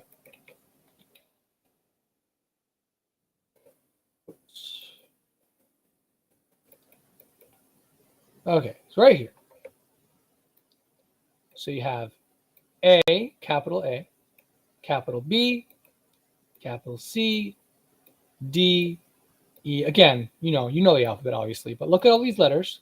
F, G, H, I, J, K, L, M, N, O, P, Q, R, S, T, U, V, W, X, Y, Z. Okay, so those are the letters. And then the italic, or the Latin alphabet, uses virtually the same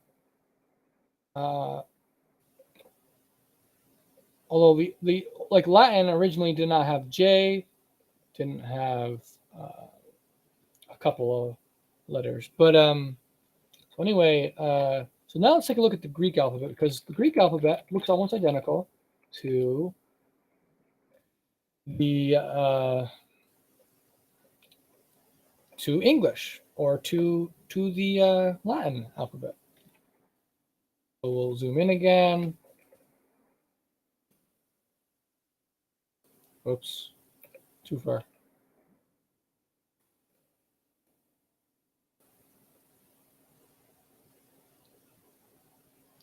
Oh,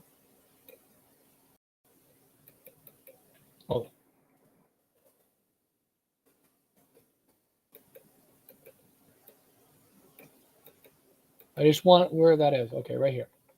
So look, this looks like A. That's because it is A. This looks like B. That's because it is B. Alpha, beta, gamma. Now, by the way, G corresponds with C in the alphabet. So A, B, G, D. So the reason is because if you look, the different people in different languages using the same word, they started pronouncing it differently. So let me give you an example. Let's say the word doctor. I need to go to the doctor because I'm not feeling well. Take that word doctor, spelled with a C. Now, C is being pronounced as a K. In English, C can be an S sound or a K sound.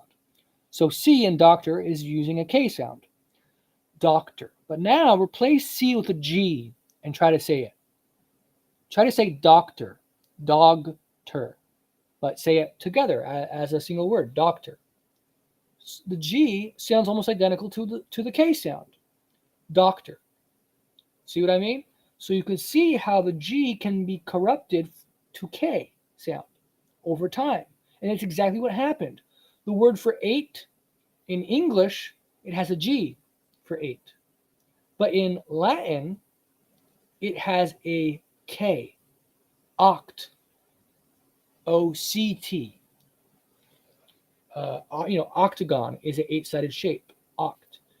And night, night in English has a G, but in Latin it has a C, which is a K sound, nocturnal.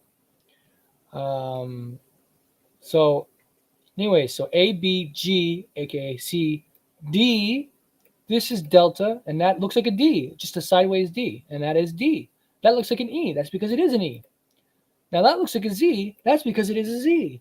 In the Greek alphabet, Z comes here instead of at the end. This looks like an H, that's because it is. This is a different letter that's not in English. It's called theta.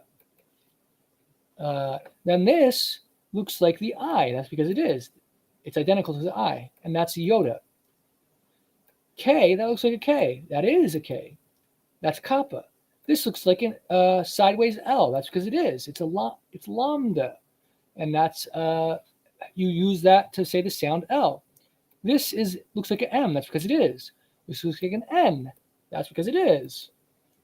Now this is a different letter, not in English.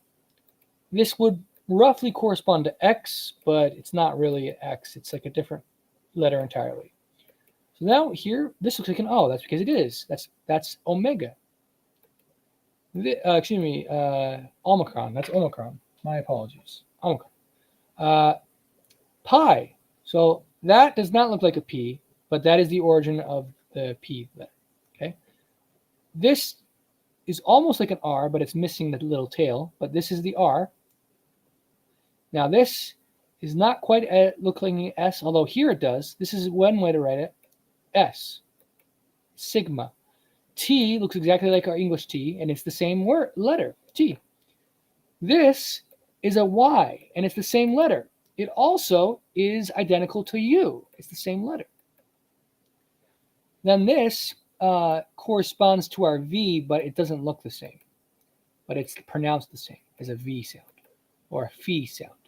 This is an X, although it's not necessarily pronounced the same, but that's the origin of the letter X. And these are two letters not in the English alphabet. This is what is this, C or something? Yeah, C and omega. Now, there were earlier letters of in Greek, and those earlier letters also form the show you the connection to English and the Latin alphabet. So, digamma. Oh, look, digamma. That looks like an F. That's because it corresponds to the F. Like, look right here. Alpha, beta, gamma, delta, epsilon, and then digamma. That looks exactly like an F.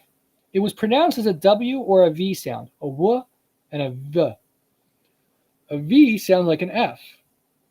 Like, for example, you have leaf, but you have leaves with a V, plural. Leaves, plural, it becomes a V. The F and the V sound almost identical. So W also is similar to a V sound. And so the gamma was originally a W sound, but it started being pronounced with a V sound. And then from V, it became an F sound in English and Latin.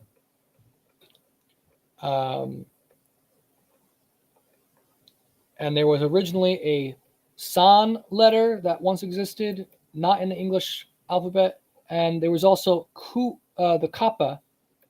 It looks like a Q. That's because it is a Q. And Greek originally had Q, but the Greeks stopped it early on.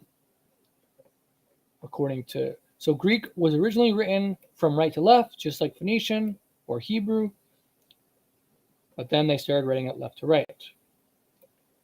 So, oh yeah, and it's the ancestor. Take a look here. The ancestor, the Greek alphabet, they say, is the ancestor of the Latin and Cyrillic scripts. Cyrillic is the like Russian and Slavonic.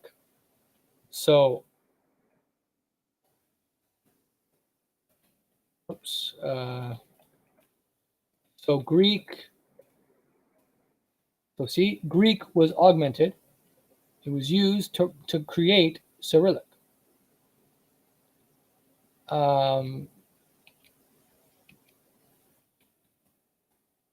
Cyrillic script is derived from the Greek uncial script letters, the capital letters, augmented by ligatures and consonants from the older glagolitic alphabet for sounds not found in Greek. So there was an older alphabet used by the Slavonic people called the glagolitic alphabet. But eventually they decided to start using the Greek alphabet, but they combined a few letters with their older alphabet that they used.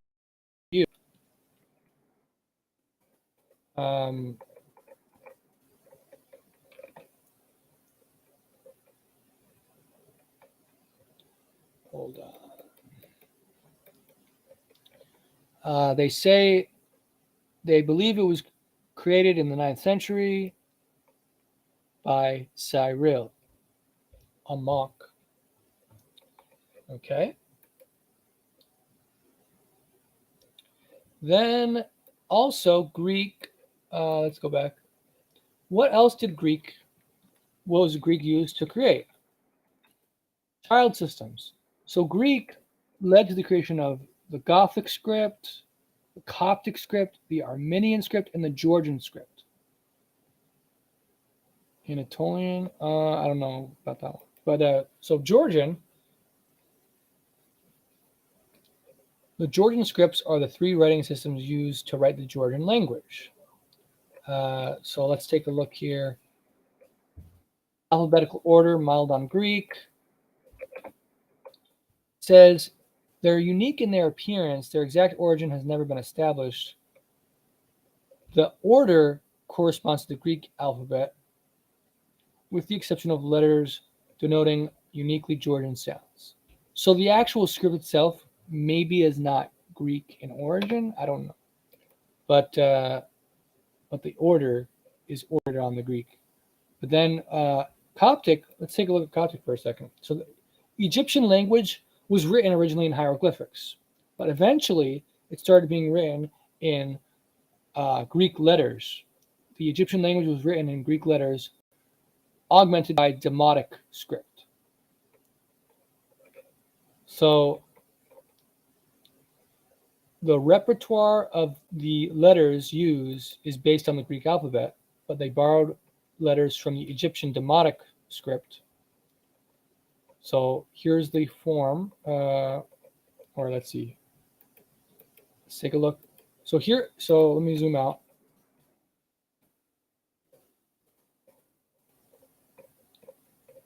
Let's go to the top. Uppercase, lowercase. So this is Coptic. Look at this. This looks clearly like the Greek letter A. This clearly looks like Greek B. This looks like a cursive gamma, a G. This looks like the delta, D. Same thing here, E. I'm not sure what this one is. I think this is one of those demotic letters. But then this looks like a Z. Same thing as Greek Z. H. Look, this is Coptic. This is Egyptian, but it's using the Greek letters. K, L, M. Look, it looks exactly the same. So it's clearly taken from the Greek form. See? Now this is oh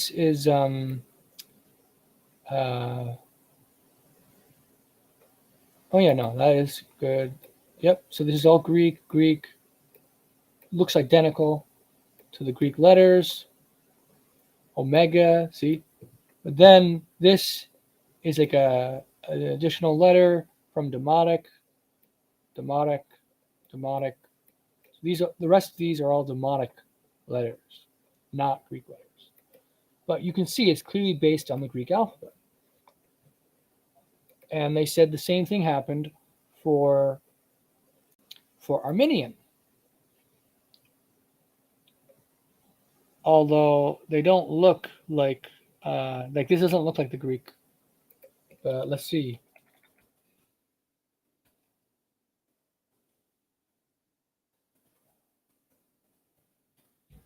The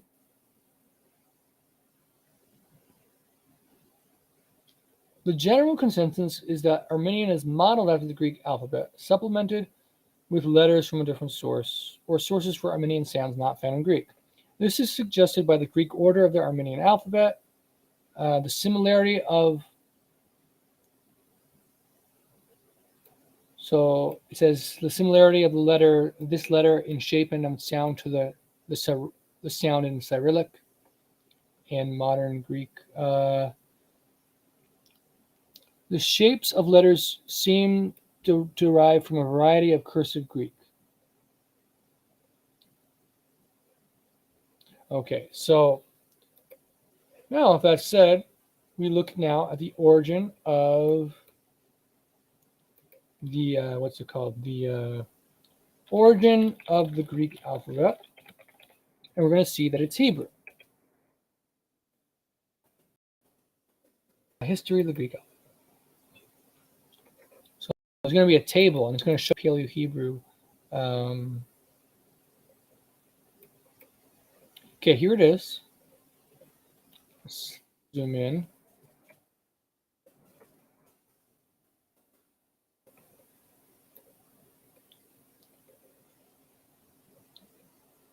All right. So we have Alpha and Aleph. The names sound similar. I wonder why. That's because they borrowed it from Hebrew, from the Phoenicians. So look, this looks like a sideways Aleph. It's just sideways. This looks like identical to this, except it's missing the final loop. Also, it's in the opposite direction. So remember, Greek is written now left to right, but originally it was written right to left. So bet is written right to left. That's why it's facing the other direction. But Greek changed it to the other direction, left to right, so it's facing the opposite direction. Similarly, gamma and gimel, look, the Greek letter is facing right. It looks almost identical in the Paleo Hebrew. It's facing left.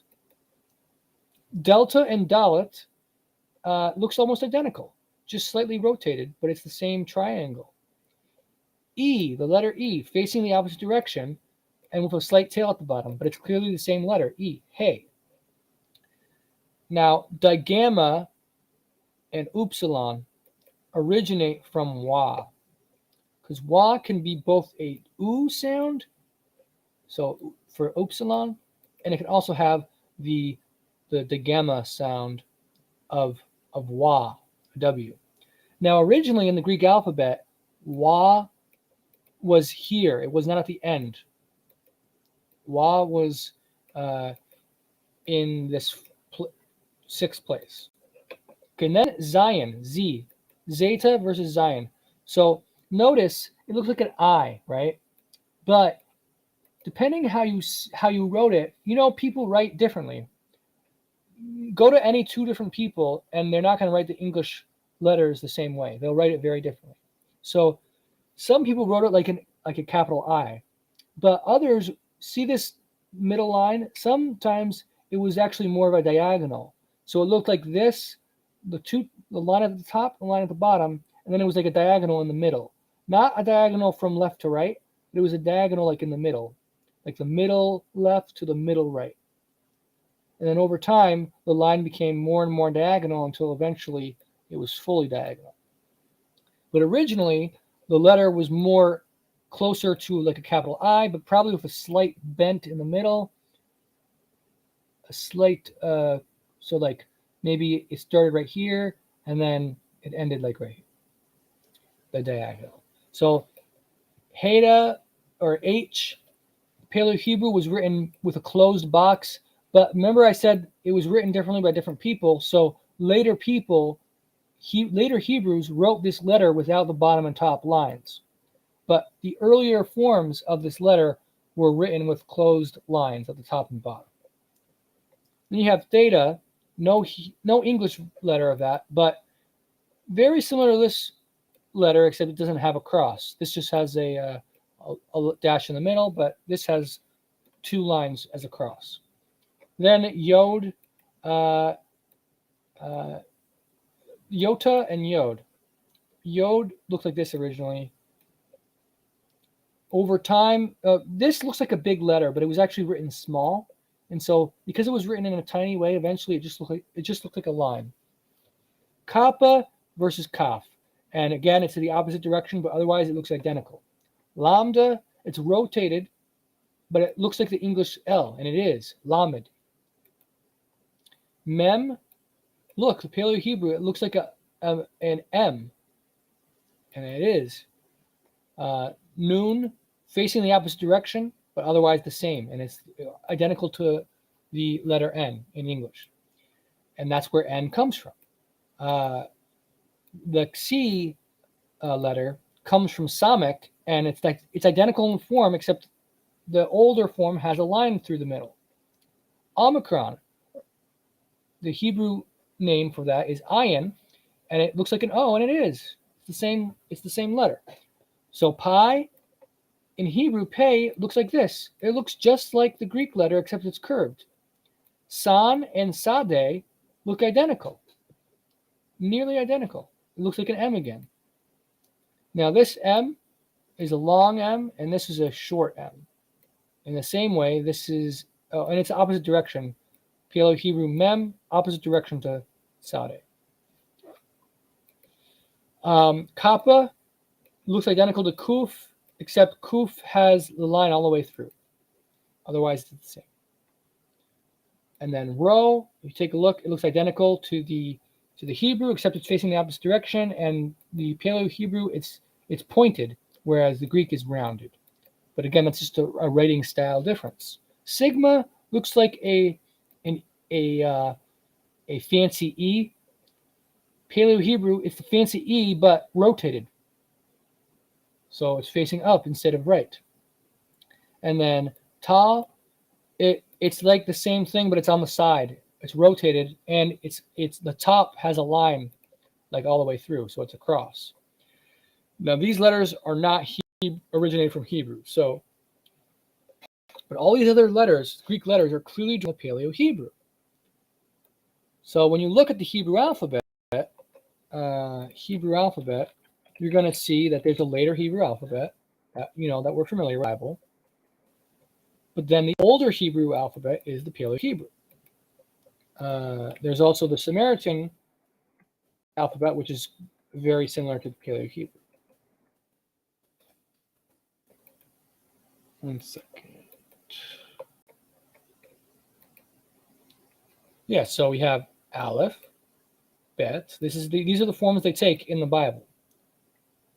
Gimel, Dalet. Ignore the ones with the dots. That's just vowel marks. Okay. Hey, Wa, Zayin, Het, Tet, Yod, Kaf. And it has a final form that differs. Lamed, Mem, final form that differs. Nun, final form that differs.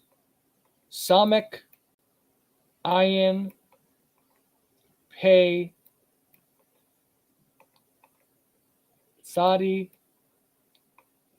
Kuf, Resh, Shin, and Tav. So those are the Hebrew letters in the later script. This is the final form, Sadi, and Pei, final form right here. So the original Paleo-Hebrew did not have the final forms. Now, what's interesting is that the variants in the Bible manuscripts can be from either script, because some of the Bible books were originally written in Paleo-Hebrew, and then they were replaced with the later script. But some of the variants go back to Paleo-Hebrew variants. Likewise, some of the variants to Hebrew come from a time when the final forms weren't used yet. So it wasn't always clear when the end of the word was. That's because final forms are a later feature. So it's important to understand that the shape, sometimes the shape of the letters can impact the variants. Like, for example, this later script, Dalet, look what it looks like. See? It looks like just one line and then another line. So it looks like a upside down right angle. But now let's look at Resh, the word Resh.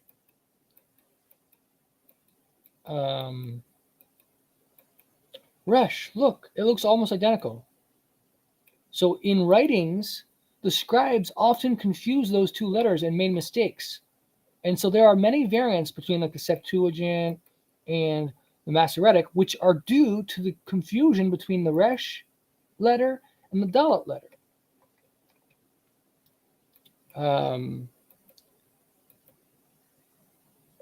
And then there's, look at this, Ayin, right? Now look at Shin. Shin looks very similar, but it has three heads, if you will, whereas Ayin only has two. And you have Nun, but then you have Kaf, excuse me. So depending how a scribe wrote it, they could write it messy, and it would look like it could look like the same letter. Mem, if it was written fancy or cursive, could almost look like a samek. So it's important to know the letters and how similar they are. Kaf is similar in form to Bet, the letter B.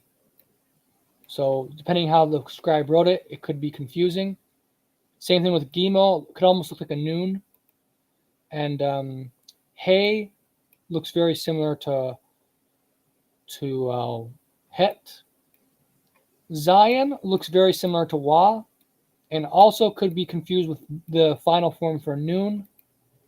So there, and often Wa was confused with Yod, right here. So scribes made a lot of confusion based on these forms, similarities. But the Paleo, so for the original Hebrew alphabet derived directly from the Phoenician alphabet, see Paleo-Hebrew alphabet. So that's one we looked at earlier, where the Greek alphabet comes from. And so they say that the Paleo-Hebrew potentially comes from the Egyptian hieroglyphics for the final script form that was used. So these are alphabets.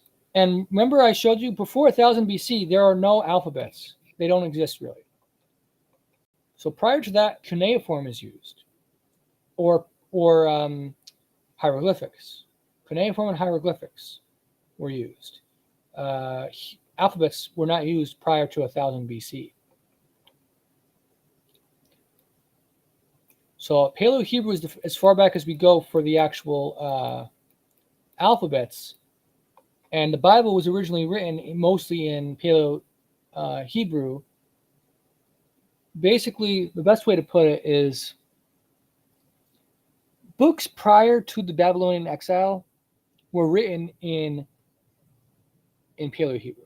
Books written after the Babylonian exile were written in the later Hebrew that we're familiar with.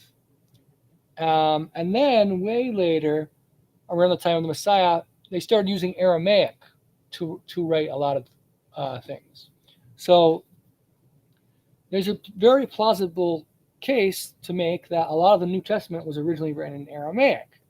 Although it's possible some of it could have been Hebrew, but Aramaic is a highly likely. But I believe, though, the oldest books were not written originally in the Paleo-Hebrew. So the Law of Moses that was written on Sinai and at the final mountain when Moses was in his last year of his life, he wrote the 2 books of the law. I don't believe that was in Paleo-Hebrew. I believe that was in Akkadian, the script, Akkadian script. So remember, it says he placed the tablets in the Ark of the Covenant. So what was written on tablets? Alphabets, historically, if you look at the evidence, alphabets were not written on tablets. It was cuneiform that's written on tablets.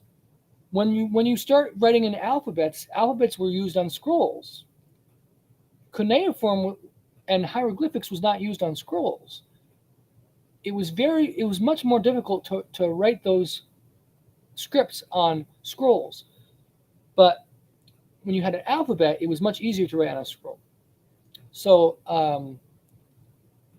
the original Law of Moses was written in cuneiform, in tablets.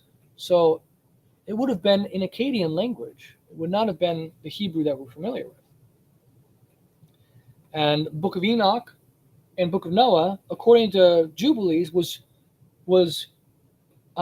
revealed to, or was preserved by Abraham. And then Abraham was taught the original language, and he was able to then read those writings from Enoch and Noah. And if that's the case, then he probably would have made a translation so other people could read it. So I believe he translated those earlier writings into Akkadian. The Testament to the 12 Patriarchs, I believe, was originally written in Akkadian, a dialect of Akkadian. So you got to keep in mind the origin of Abraham was in Sumer. Abraham lived in the Sumer region. We have place names that Abraham lived in that were found in history amongst the Sumerians, like Ur. In the Bible, he lived in Ur. We also have a place called Haran in the Bible, and Haran is a place in the region of that Sumerians. So he lived amongst the Sumerians and the Akkadians. So Abraham's language almost certainly was Akkadian, and he would have continued to use Akkadian. Then you have the Canaanites come onto the scene. The Canaanites started to use a more corrupted form of Hebrew. The Israelites in Egypt continued to use, I would say they used something like Eblaite. They used a language similar to Eblaite, or perhaps Canaanite. Maybe they used Canaanite-Akkadian, what I showed you guys earlier.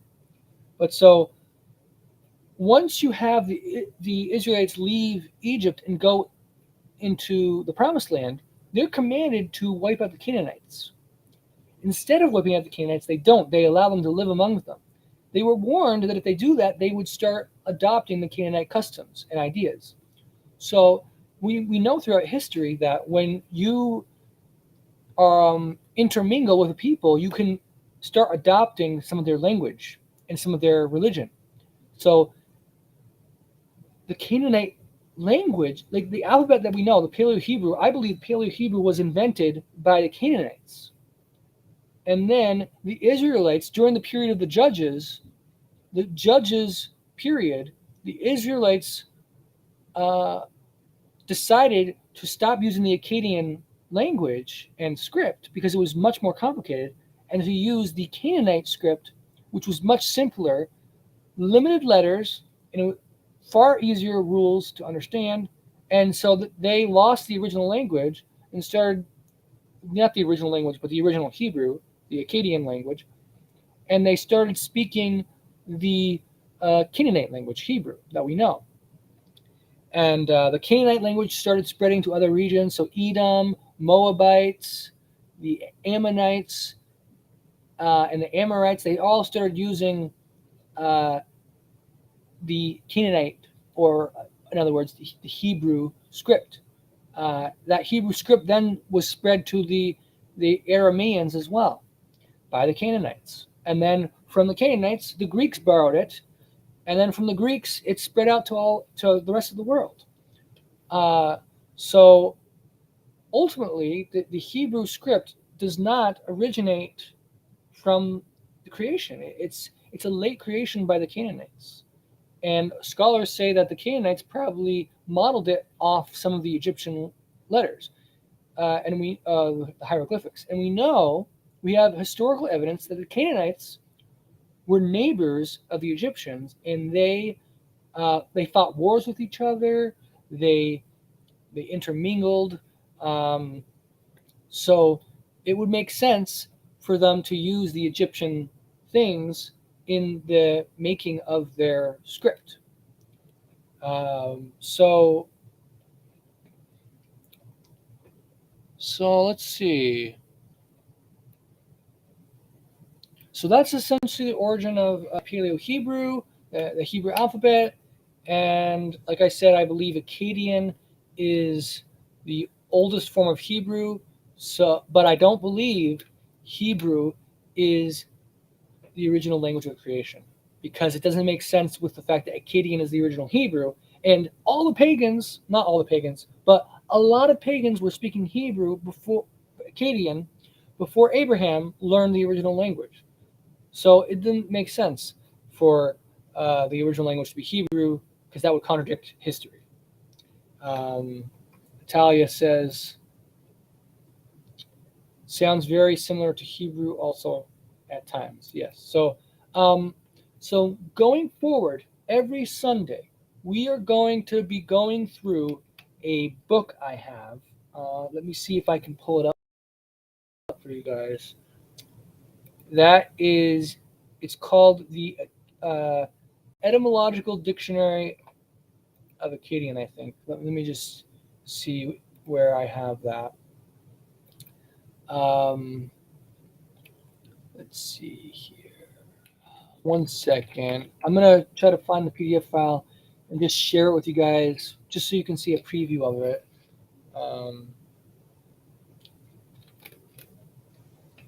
One sec while this loads. Hold on.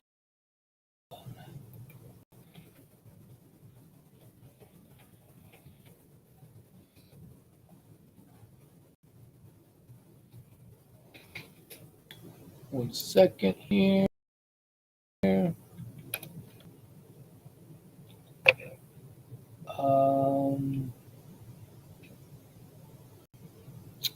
I'm pretty sure I have it on my computer, but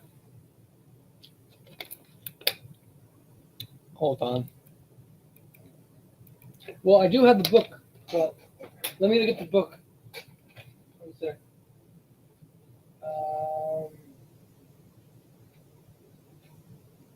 Let's see here.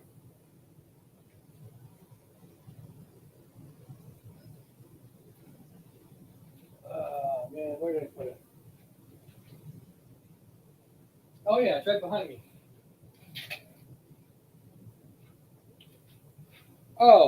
was spelling it wrong. That's why. Akkadian lexical. Let's see if we got it now.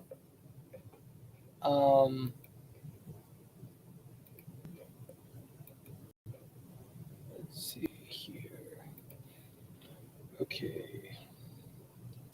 Oh, it's Hayim.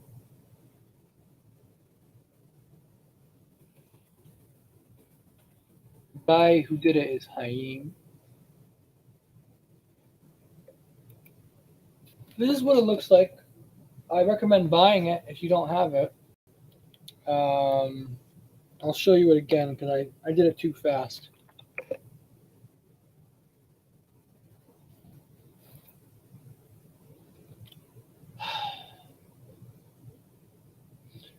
I was sure I have it on my computer.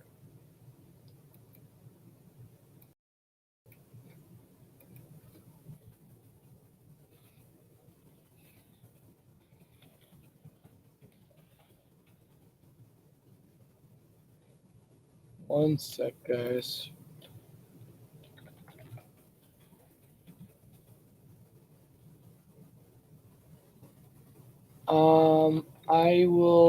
I'll have to find it. So I won't be able to find it today. Try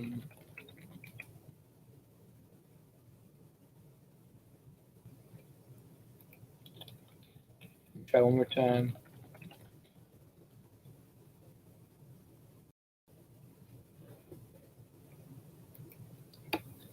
Here's what it looks like. Akkadian Lexical Companion for Biblical Hebrew. Etymological, semantic, and idiomatic equivalents with supplements on Biblical Aramaic. And it arranges it according to the order of Hebrew words, and then it shows you the Akkadian word. And it tells you the differences of how it's used compared with the two different languages. It notes dialects like it talks about the Eblaite, Syrian, Babylonian dialects. Very fascinating stuff. So we're going to be learning a lot from this. Fortunately, at the moment, I do not have it on hand, but I know I have the file somewhere. So I'll find that again, and then we'll be ready with that file for next Sunday. So right now it's about 6 p.m. for me at my time. It's Eastern Standard Time. So going forward, every Sunday we're going to be doing around 3 or 4 p.m. is Eastern Standard Time is when we'll start. We'll go between 2 and 3 hours. We'll try to aim for nothing longer than that, but it might be shorter than 2 hours some weeks. Who knows? But we're basically just going to go through and start going through each word, and we're going to see how similar Hebrew is to Akkadian to help reinforce the proof that Hebrew originally was Akkadian. Akkadian is the original Hebrew. So the evidence for that we will be finding in the vocabulary of Hebrew. By seeing how all these Hebrew words are found in Akkadian, it's clear that Akkadian is the older language and is therefore more original. It's closer to the original Hebrew.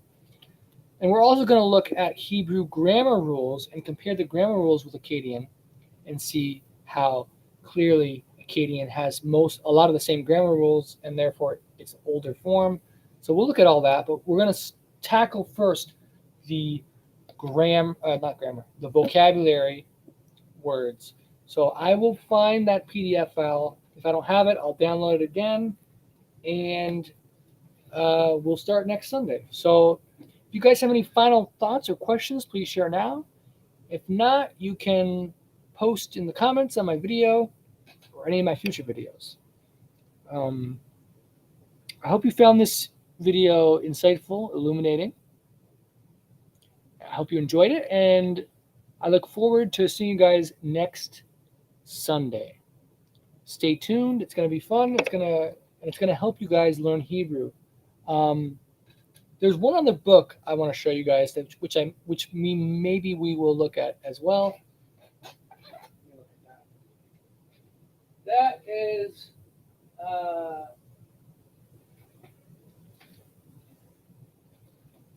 This is it's called the Comprehensive Etymological Dictionary of the Hebrew Language for Readers of English. It's a much bigger book than the other one. If you look at the difference in size, well, they look kind of the same, but it's definitely bigger. Um,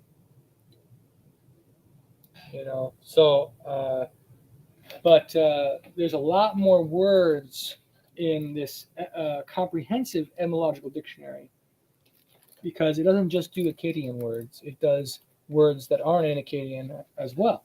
It does all the Hebrew words that are found in the Bible and in other other Hebrew documents that we have. So we might consult that as well when we're going through vocabulary. We'll see how it goes, but this will be our primary focus. So I will make sure I have the PDF files ready for next Sunday.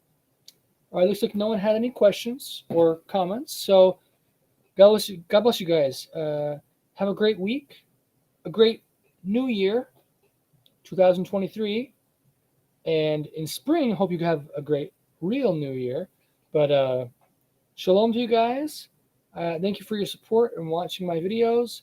And I look forward to being with you guys again next week. God bless you guys. Bye. And Natalia says, Laila Tov, must go to sleep. It's 1 a.m. here. Thanks, Aki, which means brother, which is also an Akkadian word, which we will learn soon. All right. Peace, it guys. Bye.